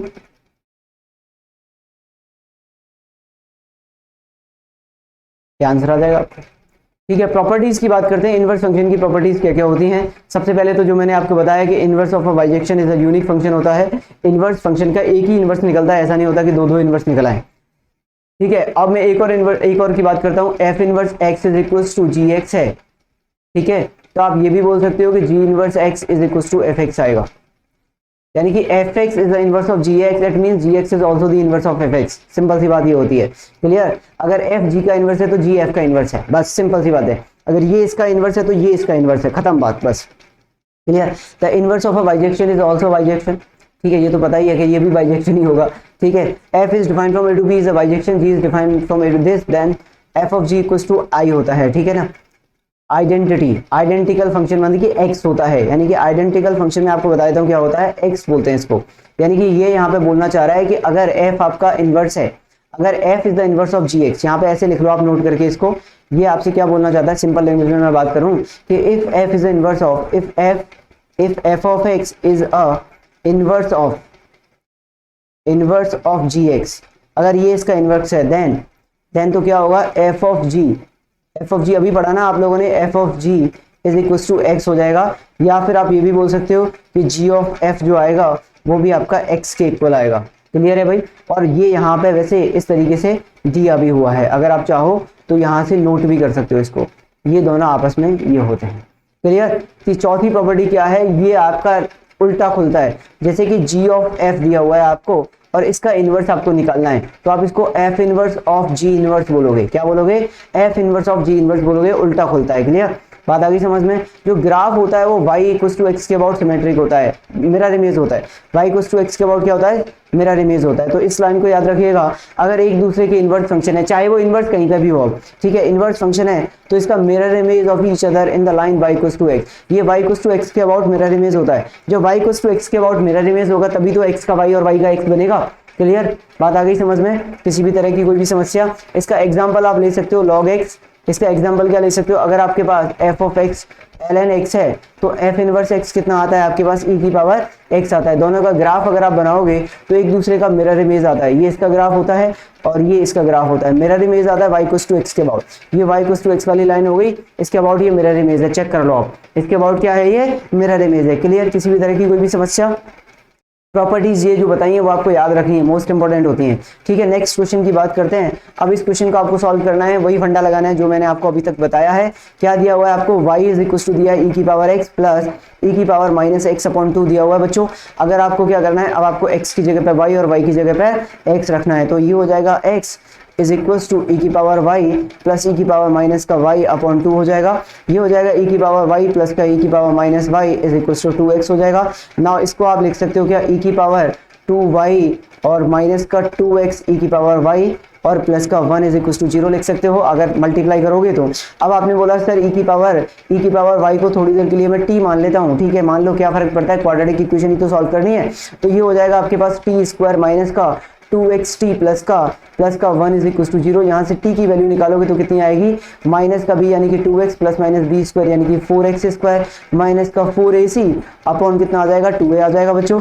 यहाँ से t की वैल्यू आ जाएगी आपके पास 2x प्लस माइनस का ये एक्स स्क्वायर माइनस का 1 और ये 2 आ जाएगा आगे अपॉन 2, यानी कि टी की दो वैल्यू आएंगी, यहाँ से एक आएगी X plus minus root of X square minus 1 आ जाएगा। अब टी कितना था आपके पास, टी कितना था आपके पास, टी की वैल्यू थी आपके पास ई की पावर वाई, यानी कि ई की पावर वाई कितना हो गया आपके पास एक्स प्लस माइनस का root of X square minus 1 हो गया, यानी कि यहाँ से कितना आ जाएगा आपके पास वाई कितना आ जाएगा, Y is equal to log of x plus minus root of X square minus 1 आ जाएगा। आप चेक कैसे करोगे कौन सा फंक्शन है, तो आप इसमें वैल्यूज पुट करके देख लो एक बार। जैसे कि अगर मैंने यहाँ पर f के अंदर अगर मैंने 0 पुट किया होता, अगर इसके अंदर मैं 0 पुट करता तो y मुझे 1 मिलता। अगर मैंने देखा यहाँ पे, अगर आप यहाँ पे देख रहे हो, अगर आप बोल रहे हो कि सर आपके पास f इनवर्स x कितना आ रहा है, ये आपके पास दो पॉसिबिलिटी आ रही है, x plus root of X square minus 1 आ रही है एक, और एक आपके पास आ रही है f inverse x of ln, और ये आ रही है x माइनस का एक्स स्क्वायर माइनस का 1 आ रहा है। क्लियर। अब या तो आप इसका डोमेन निकाल के चेक कर लो यार, या फिर एक बार चेक ही कर लो क्या आएगा। f ऑफ 0 कितना आता है, 1 आता है, इसमें 0 रख के देखो, तो x इक्वल टू 0 रख के देखोगे इसके अंदर, x equal to 1 sorry x equal to 1 रख के देखोगे तो x इक्वल टू 1 पे तो दोनों ही सेटिस्फाई कर जाएंगे, ये भी 0 हो जाएगा ये भी, ठीक है। और कुछ रख के देख लो, x इक्वल टू 1 पे कितना वैल्यू आती है इसकी, वो चेक करके देख लो, ठीक है ना। तो कोई भी एक रैंडम वैल्यू चेक करके देख लो x की जगह पे, ठीक है, x की जगह पे ln2 रख के देख लेना। और क्या करोगे, ln2 तो 0 से बड़ा होता है ना, ln2 की वैल्यू कितना आती है, ln2 की वैल्यू कितनी आती है, 0 से तो बड़ी आती है ना। ln2 रख के देख लो ना x की जगह पे, ln2 रख के देखो यहाँ पे कितना आता है। अगर आपने इसमें x की जगह पे ln2 रखा होता तो कितना आता, तो f ऑफ ln2 रख के देख लो आप, ln2 पे कितना आता है, e की पावर ln2 माइनस e की पावर, ये कितना आता, प्लस है ना सॉरी बीच में,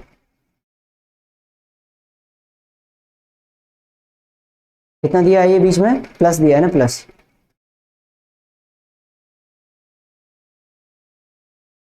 x की जगह पे ln2, तो f ऑफ ln2 कितना आ रहा है आपके पास, e की पावर ln2 प्लस का e की पावर ln1/2, क्लियर, अपॉन 2, ये कितना हो जाएगा 2 प्लस 1/2 अपॉन 2, ये कितना हो जाएगा 5/4। आप x की जगह पे 5/4 रख के देख लो कि कौन सा आंसर मैच कर रहा है आपका, ठीक है। इसमें x की जगह पे 5/4 रख के देखो, आपका ln2 आना चाहिए, 5/4 इसमें रख के देखो आ रहा है क्या, तो इसमें 5/4 रख के देखोगे तो कितना आ जाएगा, एक में रख के देख लेता हूँ मैं, x plus x square minus 1, ठीक है, ये आ गया आपके पास 5/4 प्लस का, ये आ जाएगा 25 माइनस का 16, यानी कि 3/2 आ जाएगा ये, ठीक है ना। 5 is 25, 25/16 यानी कि 4, सॉरी ये आ गया 8/4 यानी कि 2, प्लस वाले में आ रहा है तो प्लस वाला ये आपका आंसर है, दैट इज द आंसर, और ये आपका रिजेक्ट हो जाएगा, ये क्या हो जाएगा आपका रिजेक्ट हो जाएगा।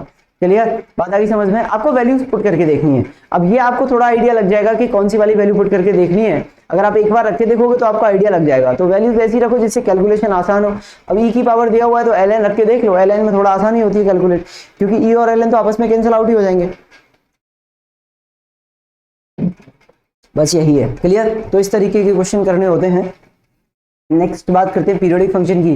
पीरियोडिक फंक्शन क्या होता है, देखो पीरियोडिक फंक्शन का मतलब समझो आप, पीरियड मतलब जो कि रिपीट हो बार बार, पीरियड मतलब जो कि रिपीट हो बार बार, पीरियोडिक फंक्शन हो गया। यानी कि एक ऐसा फंक्शन जिसका ग्राफ कुछ इंटरवल के बाद रिपीट करना स्टार्ट कर देता है, एक ऐसा ग्राफ जिसका जो वैल्यू है या जिसका जो ग्राफ है वो एक इंटरवल के बाद रिपीट करना स्टार्ट कर देता है, उसको हम बोलते हैं periodic function. For all X belongs to the domain of function.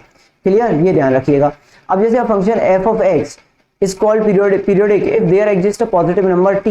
Clear, आपने एक पॉजिटिव नंबर t रखना है, ओके, t greater than 0 होना चाहिए, called the period of the function if f of xt is equals to f of x for all x belongs to the domain of function। ठीक है, x within the domain of x। Clear, okay, बात आई समझ में। यानी कि आपने क्या किया, आपके पास कोई फंक्शन था, आपके पास ये कोई f ऑफ x दिया हुआ है, आपने क्या किया x की जगह पर x प्लस टी रखा, x प्लस टी, तो f of x plus T जो है वो आपका f ऑफ x ही आ गया। For all x belongs to the domain of the function, तो ये t is called the period, या फिर तो जो मोर t आ रहा है आपका पॉजिटिव वैल्यू, ठीक है, वो क्या कहलाएगा आपका period of the fundamental period, या fundamental period of the function of f of x। Clear, ये आपका क्या कहलाता है पीरियड ऑफ द फंक्शन या फिर fundamental period of the function. अगर वो आपसे क्वेश्चन में पूछता पीरियड बताओ तो या फंडामेंटल पीरियड बताओ तो एक ही बात है। क्लियर, यही आपका आंसर आ जाएगा। वैसे जो पीरियड और फंडामेंटल पीरियड है उसमें थोड़ा सा डिफरेंस होता है, क्योंकि पीरियड तो बहुत सारी वैल्यूज आ सकती हैं, फंडामेंटल पीरियड होता है the minimum value of T, fundamental period क्या होता है? Minimum value of T, minimum value of T, value of T, clear? Minimum value of जो टी आता है उसको हम फंडामेंटल पीरियड बोलते हैं। बाकी ये टी तो कुछ भी आ सकता है, कोई भी मल्टीपल में आ सकता है, क्लियर? लेकिन जनरली जब क्वेश्चन में पूछा जाए आपसे तो वो आपसे फंडामेंटल पीरियड पूछने की ही बात कर रहा है, जनरली आप इस बात को ध्यान रखिए, क्लियर? ओके, अब जैसे साइन एक्स का ग्राफ आप सब लोगों ने देखा है, साइन एक्स का जो ग्राफ है वो क्या करता है? 2 पाई के बाद रिपीट करना स्टार्ट कर देता है। भाई जैसा साइन एक्स का ग्राफ आपका 2 पाई में होता है उसके बाद रिपीट करना स्टार्ट कर देता है। जैसे कि हमने ये ग्राफ बना लिया, ठीक है, ये आपका साइन एक्स का ग्राफ हो गया, यहाँ से स्टार्ट हुआ, मान लीजिए इस तरीके से गया 0 से लेके ये पाई, पाई के बाद 2 पाई, क्लियर? ये आपका 0 था, ये आपका पाई था और ये आपका 2 पाई था। फिर इसके बाद 2 पाई के बाद जैसे ही जाएगा ये आगे तो ये इस तरीके से हो जाएगा, क्लियर? तो 2 पाई के बाद 3 पाई, 3 पाई के बाद 4 पाई। तो अब आप देखो जितना ये 0 से 2 पाई में है, जितना ये पोर्शन 0 से 2 पाई में आपको दिखाई दे रहा है उतना ही पोर्शन ये 2 पाई से 4 पाई में दिखाई देगा, उतना ही पोर्शन 4 पाई से आपको 6 पाई में दिखाई देगा, 6 से 8 पाई में दिखाई देगा। तो इसका फंडामेंटल पीरियड कितना हो गया? 2 पाई हो गया। क्या हो गया इसका फंडामेंटल पीरियड? 2 पाई हो गया। बात आ गई समझ में? चलिए ओके, ग्राफ मैंने बता ही दिया आपको किस तरीके से करेंगे, ठीक है? तो कुछ प्रॉपर्टीज होती हैं पीरियड निकालने के लिए, वो मैं आपको बता देता हूं। ये हो गया inverse of a periodic function does not exist होता है, इनवर्स फंक्शन का पीरियड निकलता नहीं है, इस बात को ध्यान रखिएगा। Every constant function is every constant function is a periodic function but there is no fundamental period. Periodic function का कोई भी फंडामेंटल पीरियड नहीं होता है। क्यों नहीं होता है वो अलग बात है। अगर आपने मेरे पुराने वाले लेक्चर्स देखे हैं जो इसी चैनल पे पढ़े हुए हैं डिटेल्ड में, जिनमें फंक्शन पढ़ाया 18 से 20 लेक्चर में, वहां पे तो मैंने पूरा डिटेल में बताया क्यों नहीं होता है, क्लियर? यहाँ पर आप याद रखो फंडामेंटल पीरियड नहीं होता है। कांस्टेंट फंक्शन पीरियडिक फंक्शन होते हैं लेकिन उनका फंडामेंटल पीरियड एग्जिस्ट नहीं करता है, क्लियर? अगर मान लीजिए आपके पास f(x) कोई फंक्शन है उसका पीरियड p है तो 1/f(x) एंड √f(x) का पीरियड कितना हो जाएगा? p ही हो जाएगा, क्लियर? बात आ गई भाई समझ में? क्लियर? यानी कि देखो ओके ये आ गया। अगर f(x) है आपने x की जगह पर, यानी पीरियड जो होता है वो x की वैल्यू से चेंज होता है बस। यानी कि अगर आपके पास, अगर मैं एग्जांपल में बोलूं, जैसे कि ऐसे मान लीजिए आप, अगर हम एग्जांपल लेते हैं, मैंने बोला let period of f(x) is equal to, बच्चों कितना दिया? f(x) is equal to t है। देन पीरियड ऑफ कितना? 1/f(x) ले लो आप, √f(x) ले लो आप, अगर डिफाइन है तो, ठीक है? आप यहाँ पे k की पावर f(x) ले लो, ठीक है? और कुछ भी ले लो आप यहाँ पे, तो क्या हो जाएगा वो, ठीक है? अंदर यहाँ पे कोई और फंक्शन ले लो, ठीक है? f(x) की पावर k ले लो, इनका पीरियड कितना होता है? पीरियड t, इन सब का पीरियड t होता है, क्लियर? लेकिन कई बार ये चेंज हो जाता है। पीरियड निकालने का जो बेसिक फॉर्मूला है वो हर जगह मतलब वो जितने भी फॉर्मूले आपको बताए जाएंगे वो फेल भी हो जाते हैं, ठीक है? फंडामेंटल पीरियड निकालने का। इसलिए क्या होता है, जब भी आप पीरियड निकालो उसके बाद उससे छोटे वाली वैल्यूज भी चेक कर लो, ठीक है? तो अभी मैं आपको बताऊंगा किस तरीके से हो जाता है चेक, ठीक है? मतलब किस तरीके से आंसर गलत आता है। अब जैसे कि मान लीजिए आपके पास दो फंक्शन है, यहाँ पे एक f(x) दिया हुआ है जिसका पीरियड आपके पास t1 है और एक आपके पास gx दिया हुआ है, इसका पीरियड आपके पास t2 है। तो अगर आपको f(x) + -gx है, इसका पीरियड निकालना है तो इसका पीरियड कितना आ जाएगा? इसका पीरियड आ जाएगा LCM of t1 t2, LCM of t1 and t2 इसका पीरियड आ जाएगा, क्लियर? अगर ये मल्टीप्लिकेशन में होता f(x/gx) होता तो भी इसका पीरियड आप कितना लिखते? तो भी आप इसका पीरियड लिखते LCM of t1 and t2। लेकिन ये फेल भी हो जाता है, मैं फिर बोल रहा हूँ ये फेल भी हो जाता है, तो इस पे ऐसे जाएंगे नहीं, क्लियर? कैसे फेल होता है वो बाद में बताऊंगा। अभी जो पीरियड होता है वो t पे x की वैल्यू पे चेंज हो जाता है। जैसे जैसे x आपका चेंज होगा तो आपका पीरियड भी चेंज हो जाएगा। जैसे कि मान लीजिए आपके पास यहाँ पर बच्चों ऐसे दिया हुआ है कि ये आपके पास f(x) है और इसका जो गिवन पीरियड है वो t है। ये क्या हो गया इसका? ये इसका पीरियड हो गया, क्लियर? अब आपसे बोला गया कि f(a + x) कर लो, आप a + ax + b कर लो, तो इसका जो पीरियड आएगा वो t अपॉन यहाँ पे a आ जाएगा, mod a, positive quantity, clear? अगर आपके पास x मल्टीप्लाई हो रहा है तो उससे डिवाइड कर देते हैं। अगर बाई चांस ये ऐसे होता x अपॉन a + b तो आप इससे डिवाइड कर देते तो यहाँ पे कितना आता? ये आ जाता आपका मॉड a × t आ जाता, क्लियर? यानी कि x के कोफिशिएंट से डिवाइड कर देते हैं, x के कोफिशिएंट से डिवाइड करना होता है आपको। क्या करना होता है? डिवाइड करना होता है, बाकी कुछ फर्क नहीं पड़ना, करना होगा, ठीक है? लेकिन वही मैं बोल रहा हूं फिर से कि ये फेल भी हो जाता है, ठीक है? जैसे कि मैंने आपसे बोला कि मुझे sin x + cos x है, ठीक है? इसका पीरियड बताइए आप, तो आप बोलोगे सर इसका पीरियड होता है 2 पाई, इसका पीरियड होता है 2 पाई, क्लियर। तो इनका एलसीएम ले लिया आपने, तो एलसीएम कितना आ जाएगा, इसका 2 पाई आ जाएगा, क्लियर। अब मैंने आपसे बोला जैसे कि मॉड साइन एक्स है, इसका पीरियड कितना होता है, तो इसका जो पीरियड आता है टी, इसका जो पीरियड आएगा वो कितना आएगा, वो आपका पाई आता है। तो इसका जो पीरियड आता है वो कितना आता है, पाई आता है, क्लियर। कॉस का पीरियड कितना आता है, कॉस का पीरियड कितना आता है, इसका भी पीरियड पाई आता है। लेकिन अगर मैं आपसे बोलता हूँ sine x plus cos x है, तो आप क्या बोलोगे, sine x plus cos x है, तो इसका पीरियड कितना बोलोगे आप, तो बोलोगे आप एलसीएम ऑफ पाई कोमा पाई बोलोगे कि नहीं बोलोगे, और इसका एलसीएम पाई आ जाएगा। लेकिन पाई इसका आंसर है क्या, अगर मैंने x की जगह पर x प्लस पाई बाई 2 रखा तो सेटिस्फाई कर रहा है क्या, देखते हैं कर रहा है कि नहीं कर रहा, देखें कि जरा, चलो देखते हैं। तो मैंने बोला साइन ऑफ, ये हो गया 90 प्लस थीटा, क्लियर, और यहाँ पे कितना आ जाएगा आपके पास, cos of 90 plus theta, clear.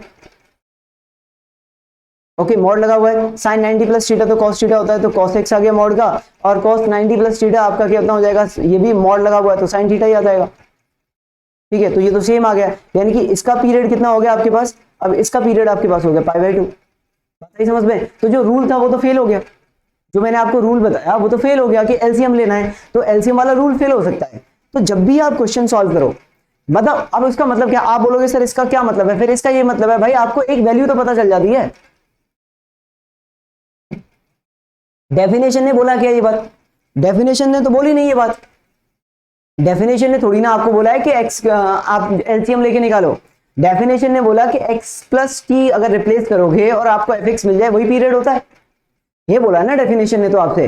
तो अगर आपने डेफिनेशन ने ये बोला है तो इससे क्या होगा, एलसीएम जब आप निकालोगे तो आपको पता लग जाएगा कि ये आ रहा है।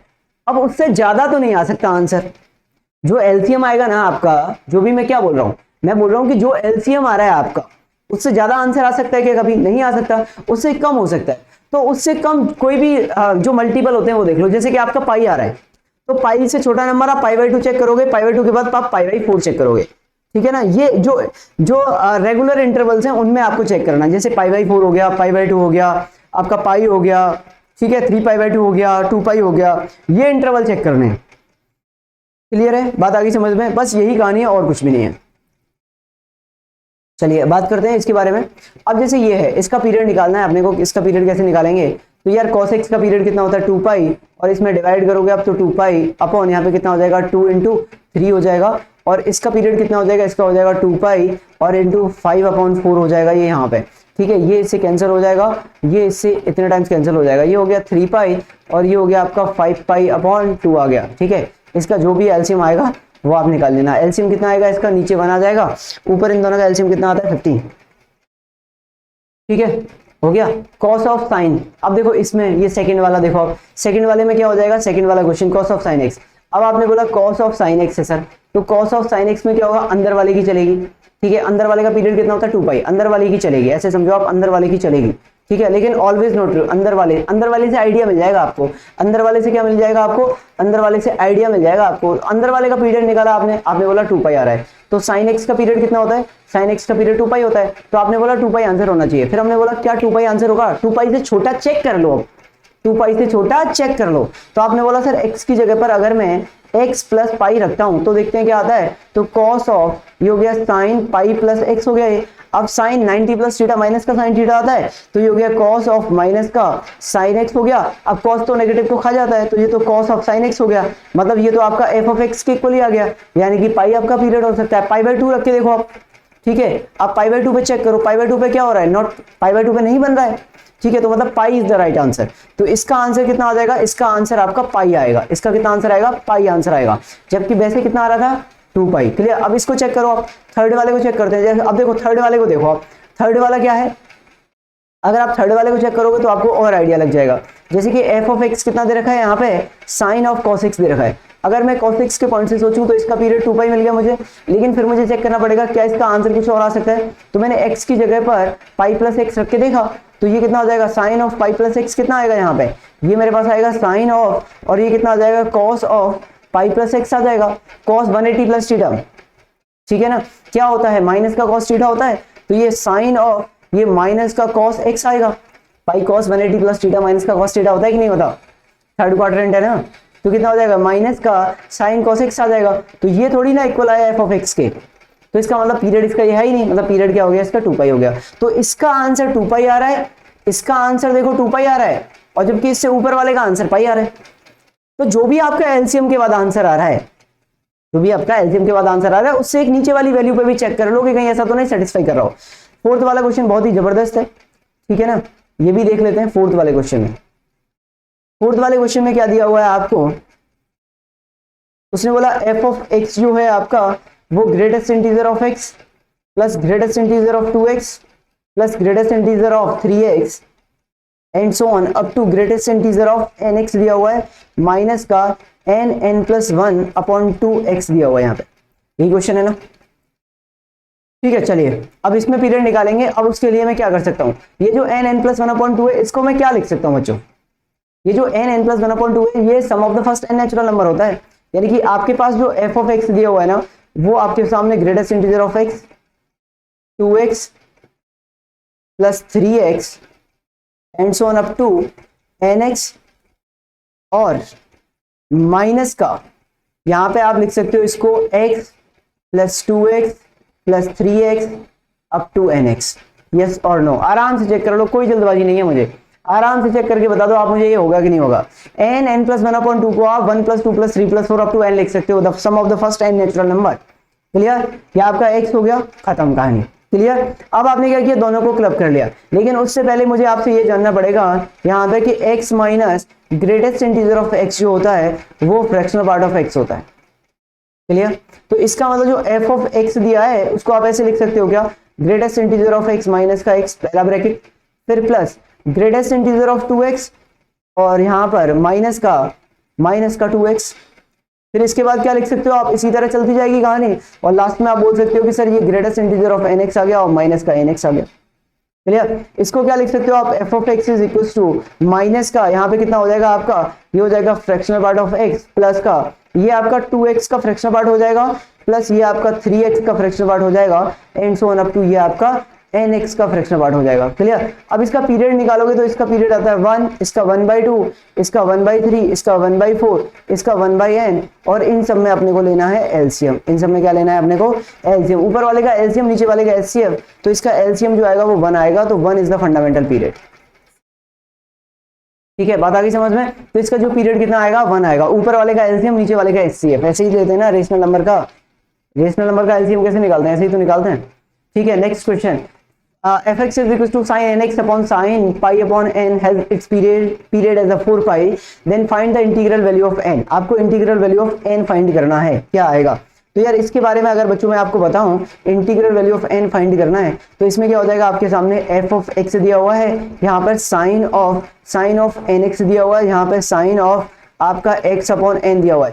अगर मैं इसका पीरियड निकालता हूं तो इसका पीरियड आ जाएगा 2 पाई अपॉन n और इसका पीरियड आ जाएगा 2 पाई n आ जाएगा। क्लियर, अब इन दोनों का अगर मैंने एलसीएम लिया तो 2 पाई अपॉन n और यहाँ पर 2 पाई n अपॉन 1 लिखा हुआ है, इसका एलसीएम कितना आ जाएगा, ऊपर आ जाएगा 2 पाई n, नीचे आ जाएगा 1, ये एलसीएम आ गया। यानी कि पीरियड कितना है, पीरियड इज इक्वल्स टू कितना हो गया आपके सामने 2 पाई n आ गया, और ये कितना दिया है आपका 4 पाई दिया हुआ है। क्लियर, तो 2 पाई से 4 पाई 2 टाइम्स कट गया, n इज इक्वल्स टू 2 आ गया आपके लिए। तो n इक्वल्स टू कितना आ गया 2, तो इंटीग्रल वैल्यू ऑफ n कितनी आ रही है आपकी 2 आ रही है, तो 2 will be the right answer. Clear, clear, बात आ गई समझ में। तो ये है आपके पास यहाँ पर कुछ पीरियोडिक फंक्शन वगैरह के क्वेश्चंस। क्लियर, अब इसमें जो टॉपिक बचते हैं वो है फंक्शनल इक्वेशन। अब आपको फंक्शनल इक्वेशन को और समझना है कि किस तरीके से इसको हम सॉल्व करेंगे। तो इस टॉपिक में बच्चों जो नेक्स्ट टॉपिक है अपना वो है फंक्शनल इक्वेशन। फंक्शनल इक्वेशन के ऊपर जो क्वेश्चन आते हैं वो किस तरीके के आते हैं कि जैसे मान लीजिए उसने आपको एक फंक्शन दिया कि ये आपके पास कोई एफ फंक्शन है और वो इस गिवन इक्वेशन को सेटिस्फाई कर रहा है, तो बताइए उस फंक्शन से रिलेटेड वो कुछ भी पूछ सकता है आपसे, f ऑफ 2 की वैल्यू क्या आएगी, f ऑफ 7 की वैल्यू क्या आएगी, या फिर अगर इसको मिक्स क्वेश्चन बनाना है तो लिमिट से रिलेटेड क्या क्वेश्चन होगा, या फिर सीक्वेंस सीरीज में भी डाल सकते हैं, इस तरीके के मिक्स क्वेश्चन। ओके, तो अब हम बात करते हैं कि फंक्शनल इक्वेशन अगर आपके पास है तो उसको किस तरीके से सॉल्व किया जाएगा। तो यहाँ पर कुछ बेसिक सी फंक्शनल इक्वेशन है अपने पास, जैसे कि अगर मैंने बोला यहाँ पर पहली कि f of x Y is equal to f of x plus f of y दिया हुआ है आपको।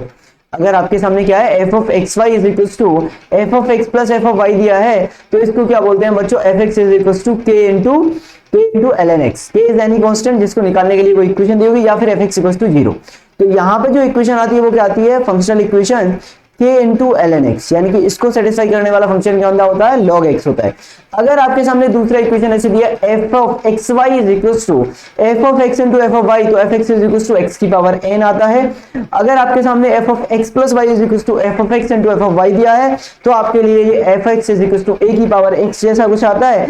और अगर आपके सामने f of x plus y दिया है, f of x plus y is equal to f of x plus f of y, तो ये f x is equal to k into x आता है। Clear? At the most important यानी कि पांचवा, अगर आपके पास px कोई भी एक पॉलिनोमियल फंक्शन है, px आपके पास क्या है, ये आपके पास कोई भी एक पॉलिनोमियल फंक्शन है। अगर आपके पास ये कोई पॉलिनोमियल फंक्शन दिया है, तो px into p of 1/x equals to px plus p of 1/x दिया है, तो यहां से आपके दो फंक्शन निकल के आते हैं, px is equals to 1 plus x की पावर n या फिर 1 माइनस एक्स की पावर n। अब प्लस वाला लेना है या माइनस वाला लेना है, उसके लिए क्वेश्चन के अंदर कोई एक और कंडीशन आपको दी होगी। बात आ गई समझ में? इसके अंदर किसी भी तरह की कोई भी समस्या है आपको, इसके अंदर किसी भी तरह की कोई भी दिक्कत है आपको? हाँ भाई बताइए, समझ में आ गई बात? तो अगर इस तरीके का कोई भी आपके पास इन पांचों में से है, जरूरी नहीं इन पांचों में से ही आए, इसके अलावा भी कुछ आ सकते हैं, उसके लिए हम अभी देखेंगे। पर ये पांचों तो आपको याद होनी चाहिए कि अगर सर इन पांचों में से कुछ भी आता है, तो मैं क्वेश्चन को इस तरीके से सॉल्व कर सकता हूं या कर सकती हूँ। क्लियर? चलिए अब हम बात करते हैं क्वेश्चंस की, कि क्वेश्चन किस तरीके से सॉल्व करने होते हैं अपने को। जैसे कि मान लीजिए अपने पास ये क्वेश्चन दिया होगा कि f of x plus f of 2f 1 - x equals to this, then find fx। Clear? अब इसको किस तरीके से सॉल्व किया जाएगा बच्चों? तो यहाँ पे मैंने आपसे बोला कि यार मेरे पास क्या फंक्शनल इक्वेशन दी है, f of x plus twice f of 1 - x is equals to x square plus 2 for all x दिया हुआ है। क्लियर? तो अब मैंने बोला कि अगर आपने बच्चों यहाँ पे x की जगह पर 1 - x रखा, x की जगह पर 1 - x, जनरली क्या करते हैं हम, जो भी आपको फंक्शन किसी दूसरा फंक्शन दिख रहा है, जैसे इसके अंदर दो दिखाई दे रहा है x और एक f ऑफ 1 - x, तो आप उसको रिप्लेस करने की कोशिश करो। ठीक है? वही फंक्शन बनाने की कोशिश करो दोबारा से। तो x की जगह पे 1 - x रखा, तो ये आ जाएगा f ऑफ 1 - x प्लस का ट्वाइस ऑफ f ऑफ, यहां पे रखोगे तो 1 माइनस, ये कितना आ जाएगा, x की जगह पे 1 माइनस माइनस प्लस का x आ जाएगा, इज इक्वल्स टू ये कितना आ जाएगा आपके पास, ये आ जाएगा एक्स स्क्वायर की जगह पे 1 माइनस एक्स का स्क्वायर और प्लस का 2, ये कितना आ जाएगा आपके पास, f ऑफ 1 माइनस एक्स हो गया ये, प्लस का 2 टाइम्स f ऑफ x हो गया ये, और is equals to 1 minus x का होल स्क्वायर प्लस का 2 हो गया। इसको मैंने इक्वेशन 1 बोल दिया बच्चों, और इसको मैंने इक्वेशन 2 बोल दिया। अब मैंने क्या किया, इस इक्वेशन 2 के अंदर 2 से मल्टीप्लाई कर दिया। ठीक है? तो पहले मैं 2 से मल्टीप्लाई कर देता हूं, उसके बाद ही मैं इसको, अब 2 से मल्टीप्लाई क्यों कर रहा हूं, क्योंकि मुझे 1 और 2 को सेम बनाना है। तो मैंने 2 से मल्टीप्लाई किया, तो 2f of 1 minus x plus का ये 4f of x is equals to, ये आपके पास हो जाएगा 2 टाइम्स 1 माइनस एक्स का होल स्क्वायर प्लस का 4। क्लियर? इसको आप मान लो इक्वेशन सेकेंड। अब आप करो 1 और 2 से, क्या करो, इसमें से दूसरी वाली में से पहली वाली को माइनस कर दो, इक्वेशन सेकेंड माइनस इक्वेशन 1। ऐसा क्यों कर रहे हैं सर हम, सेकंड में से 1 को क्यों माइनस कर रहे हैं, इसलिए कर रहे हैं भाई क्योंकि f of 1 minus x cancel out हो जाएगा, fx ही बचेगा सिर्फ। तो 4fx माइनस का fx is 3fx is equals to, ये तो कट गया, ये कितना बचेगा, ये बचेगा यहाँ पे ट्वाइस ऑफ 1 माइनस एक्स का स्क्वायर माइनस का एक्स स्क्वायर और ये 4 यानी कि 2।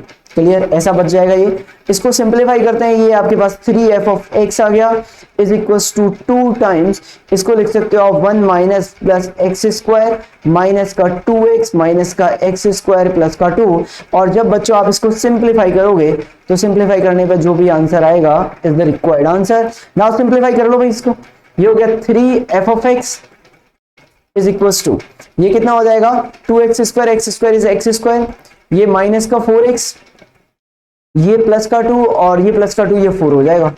ठीक है? तो f ऑफ x कितना आ गया आपके सामने, ये आपके सामने लिखा हुआ है x माइनस 2 का होल स्क्वायर डिवाइडेड बाई 2।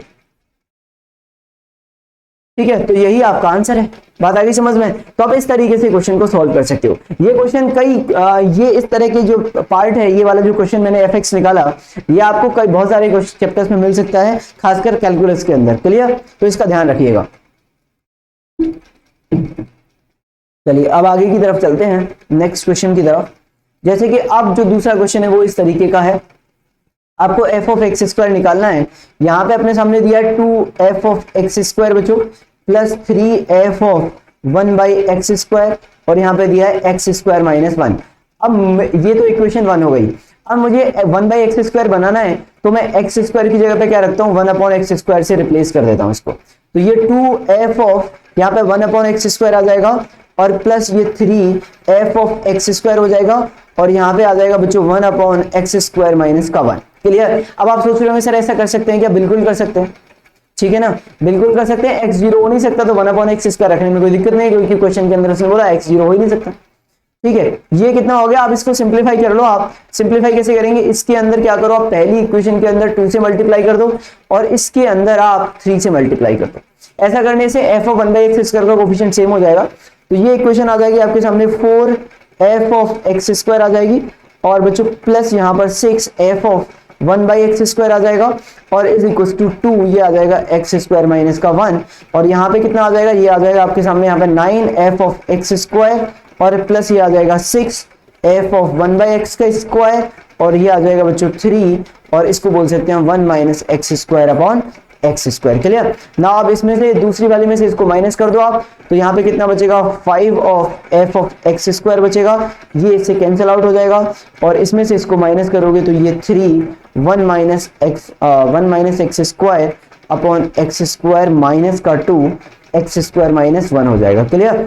अब इसको सिंप्लीफाई करना है, जो भी आंसर आएगा will be the required answer. Okay चलिए, तो यहाँ पे आ गया 5f of x² is equal to, ये कितना आ जाएगा? यहाँ से मैंने क्या किया, x² 1 - x² कॉमन ले लिया आपका, तो 1 - x² अगर मैं कॉमन लेता हूँ तो यहाँ पे मेरे पास बचेगा 3/x², और यहाँ पे मेरे पास बचेगा प्लस का 2। क्लियर, क्योंकि माइनस इधर से ले लिया, माइनस माइनस प्लस हो गया, तो 1 - x² हो जाएगा ये। ओके नाउ अब इसको क्या लिख सकते हो? आप इसको लिख सकते हो आप f of x² is equal to 1 - x² upon 5। Clear, और इसको क्या लिख सकते हो आप? 3 plus 2x² upon x², and that is the required answer. Clear, तो ये आपके सामने क्या आ जाएगा? f ऑफ x आ जाएगा। इस तरीके से आप फंक्शन निकाल सकते हो। फंक्शन निकालने के बाद जो भी आपसे वो पूछता है वो आप वैल्यू फाइंड कर सकते हो। मेरे ख्याल से इसके अंदर आपको किसी भी तरह की कोई भी दिक्कत अब नहीं होनी चाहिए। बताओ, अगर है तो बताओ, किसी भी तरह की कोई भी दिक्कत है इसके अंदर तो। ठीक है, चलिए अब हम बात करते हैं अगले क्वेश्चन की तरफ। बहुत ही जबरदस्त क्वेश्चन है, लाजवाब। देखते हैं किस तरीके से सॉल्व करेंगे। उसने बोला है इस क्वेश्चन के अंदर कि यार इसका जो सॉल्यूशन दिया हुआ है वो इस तरीके से दिया हुआ है। क्वेश्चन मतलब दिया हुआ है पहले fx is equal to ax की पावर 5 बच्चों, प्लस का bx³ प्लस का cx माइनस का 5 गिवन है। क्लियर। फिर उसने बोला है कि f of -7 is equal to 7 दिया हुआ है, और आप तो मुझे f ऑफ 7 बता दो।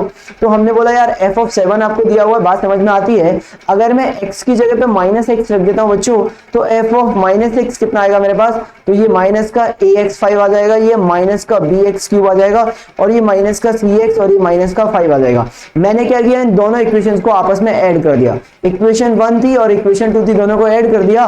तो ऐड करने पे क्या आ जाएगा? इक्वेशन 1 प्लस क्या कर दो आप, इक्वेशन 2 कर दो, तो ये आ जाएगा f ऑफ x प्लस का f ऑफ -x आ जाएगा इज इक्वल टू, इन दोनों को काट दिया, ये दोनों कट जाएंगे, ये दोनों कट जाएंगे, माइनस का 10 बचेगा। अब x की जगह पे मैंने क्या किया, यहाँ पे 7 रख दिया, तो f ऑफ 7 प्लस का f ऑफ माइनस का 7 इज इक्वल टू माइनस का 10 आ गया। चलिए अब मुझे क्या चाहिए, f ऑफ 7 चाहिए, तो f of 7 is equal to minus का 10 माइनस का f ऑफ -7, और ये कितना दिया है, 7 दिया है, तो -10 माइनस का 7 यानी कि माइनस का 17 will be the right answer. Clear. तो इंपॉर्टेंट क्वेश्चन है, इस तरीके के क्वेश्चन अगर आपको देखने को मिलते हैं तो आप इस तरीके से इस क्वेश्चन को सॉल्व करोगे। क्लियर। किसी भी तरह की कोई भी समस्या इसके अंदर आपको? हाँ भाई ठीक है। नेक्स्ट क्वेश्चन बहुत ही जबरदस्त और लाजवाब क्वेश्चन। नेक्स्ट, अब इस क्वेश्चन की अगर मैं बात करूं तो इसमें क्या होगा, if fx is a polynomial function of x satisfying fx into fy is equals to this such that f of 1 is 2 and f of 2 is 5, then the find the value of f6 plus 2009।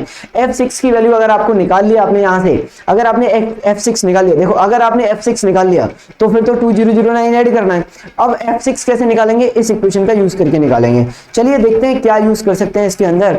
तो अब यहाँ पे जो दिया हुआ वो क्या है बच्चों, f ऑफ x दिया है, इनटू में f ऑफ y दिया है, is equals to f of x plus का f ऑफ y, और यहाँ पे दिया है आपको f ऑफ xy माइनस का 2। क्लियर। फिर उसने क्या बोला है आपसे, उसने बोला है कि f ऑफ 1 जो है वो आपके पास 2 है, और f ऑफ 2 जो है वो आपके पास 5 है बच्चों। क्लियर। अब f ऑफ 1 कैसे मिलेगा मुझे, मेरे सामने ये क्वेश्चन है कि सर f ऑफ 1 मिलेगा कैसे। अब f(1) मिल भी जाएगा तो करेंगे कैसे। अब देखो इस क्वेश्चन को सॉल्व कैसे करना, ध्यान से सुनना। अब क्वेश्चन देख के आपको कुछ आइडिया तो लग नहीं रहा, और ना ही जो मैंने स्टार्टिंग में आपको 5 बताए थे उनमें से ये कुछ है। जो 5 आपको रिलेशन बताए थे ये वाले यहां पर, इसमें से तो कोई है दिख ही नहीं रहा है अपने को, ठीक है। ये तो जर्नल थे, अगर इनमें से कोई आता है तो आप डायरेक्ट लगा सकते हो, नहीं तो फिर आपको फंक्शन निकालना पड़ेगा फिर अपनी तरफ से। तो अब अगर मैं यहाँ पे बात करूं तो मैंने बोला कि यार मैं y की जगह पे ना 1/x रख रहा हूं, क्योंकि ये तो हर एक x और y के लिए डिफाइन है, ठीक है ना। तो अगर मैंने बस x 0 मत रखना, क्योंकि अगर ये पुट कर रहे हो तो आप, तो f ऑफ x हो गया बच्चों ये, और ये f ऑफ 1/x हो गया is equals to f of x हो गया प्लस का f ऑफ 1/x हो गया और प्लस का f of x into 1/x हो गया और माइनस का 2 हो गया। नाउ ये f ऑफ x हो गया इंटू में f ऑफ 1/x हो गया is equals to f of x plus का f ऑफ 1/x, और यहां से कितना आ जाएगा प्लस का f ऑफ 1 माइनस का 2। नाउ f ऑफ 1 कितना दिया क्वेश्चन में 2, तो f of x f of 1/x is equals to f of x plus f of 1/x हो गया। ये तो इससे कट गया, क्लियर, ये आपके पास आ गया। अब यही आ गया वो रिलेशन जो मैंने आपको 5वां बताया था कि fx इज अ पॉलिनोमियल, तो इसमें क्या हो जाता है, तो आपका f ऑफ x जो आता है वो 1 प्लस माइनस x की पावर n आता है, क्लियर, ये आता है। अब n कैसे निकालेंगे आप, अब n को निकालने के लिए क्या करना पड़ेगा आपको, ठीक है, आपको f6 चाहिए ना। अब आपको चाहिए f ऑफ 1 कितना चाहिए, अब आपको f ऑफ 1 कितना आ रहा है, आपके पास 2 आ रहा है भाई। अगर आपके पास f ऑफ 1 कितना आ रहा है तो आपने x की जगह पे अगर 1 रखा यहाँ पे, तो f of 1 is equals to 1 plus minus 1 की पावर n। अब अगर आपने माइनस ले लिया, ये तो 2 है, 2 is equals to 1 plus minus 1 की पावर n। अगर आपने प्लस वाला लिया, अगर आपने बोला कि सर 1 प्लस 1 की पावर n 2 आ रहा है, ठीक है ना, ये आ रहा है, ओके। अब एक आ रहा है 1 माइनस 1 की पावर n। अब यार 1 की पावर तो कुछ भी कर लो आप, वो तो 0 आता है, तो ये 2 के इक्वल हो ही नहीं सकता, मतलब ये रिजेक्ट हो गया। मतलब जो फंक्शन है आपके पास वो तो कितना आ गया 1 प्लस x की पावर n आ गया। अब मुझे ये तो पता चल गया कि कौन सा फंक्शन यूज करना है, माइनस वाला नहीं करना है क्योंकि वो सेटिस्फाई नहीं कर रहा। अब मुझे n और निकालना है, तो मैंने x इज इक्वल टू 2 रख दिया, तो 2 रखने पर ये 5 आ रहा है और 1 प्लस ये 2 की पावर n हो गया। अब n कितना आना चाहिए इसको 5 लाने के लिए, तो n को आना पड़ेगा 2, 2 का स्क्वायर इज 4, 4 प्लस 1 इज 5। तो f ऑफ x कितना आ जाएगा आपके पास, f ऑफ x आ जाएगा 1 प्लस x स्क्वायर आ जाएगा। तो f ऑफ x निकल आया अपने पास कितना, 1 प्लस कितना निकल आया ये 1 प्लस एक्स स्क्वायर। तो ये आपके पास f ऑफ एक्स स्क्वायर आ गया यहाँ पे 1 प्लस एक्स स्क्वायर। समझ में आ गई बात। मैंने क्या किया, मैंने पहले चेक किया कि जब मैंने प्लस वाला लिया तो सेटिस्फाई कर रहा था, माइनस वाला लिया तो सेटिस्फाई नहीं कर रहा था क्योंकि वो 1 माइनस 1 0 हो जाता है। उसके बाद मुझे ये पता चल गया कि कौन सा रिलेशन आएगा। उसके बाद मैंने x की वैल्यू 2 रखी, वहां से दूसरे रिलेशन से मैंने n को फाइंड कर लिया बच्चों। क्लियर। अब मेरे सामने n भी आ गया मेरे पास। अब मुझे क्या करना है, n आ गया तो मेरे पास क्या हो गया, फंक्शन भी हो गया यहाँ पे। अब मैं क्या करने वाला हूं, अब मैंने बोला यार f(x) मेरे पास बच्चों f ऑफ x आ गया मेरे पास 1 प्लस एक्स स्क्वायर। अब उसने बोला f ऑफ 6 की वैल्यू बताओ, तो मैंने बोला f ऑफ 6 की वैल्यू आएगी 1 प्लस 6 का स्क्वायर यानी कि 1 प्लस 36 यानी कि 37। उसने पूछा है f of 6 plus 2009, I think यही पूछा है 2009 कितना आएगा। तो ये कितना आ जाएगा आपका, ये आ जाएगा 37 प्लस 2009, 9 प्लस 7 कितना होता है 16, 3 plus 4 2046। Clear, and that is the required answer. Clear, बात आई समझ में, नहीं आई भाई, बात आ गई समझ में या नहीं आ गई, तो यही आपका आंसर हो जाएगा। अब क्वेश्चन देख लो आप, तो अगर आपके पास कोई भी अगर क्वेश्चन इस तरीके से दिया हुआ है, अब आप समझो मोरल ऑफ द स्टोरी क्या है।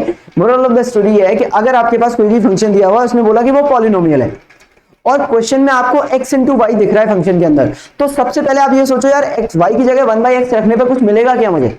एक थॉट प्रोसेस इस तरह से लेके आओ कि अगर मैं y की जगह 1/x रख दूं तो क्या होगा।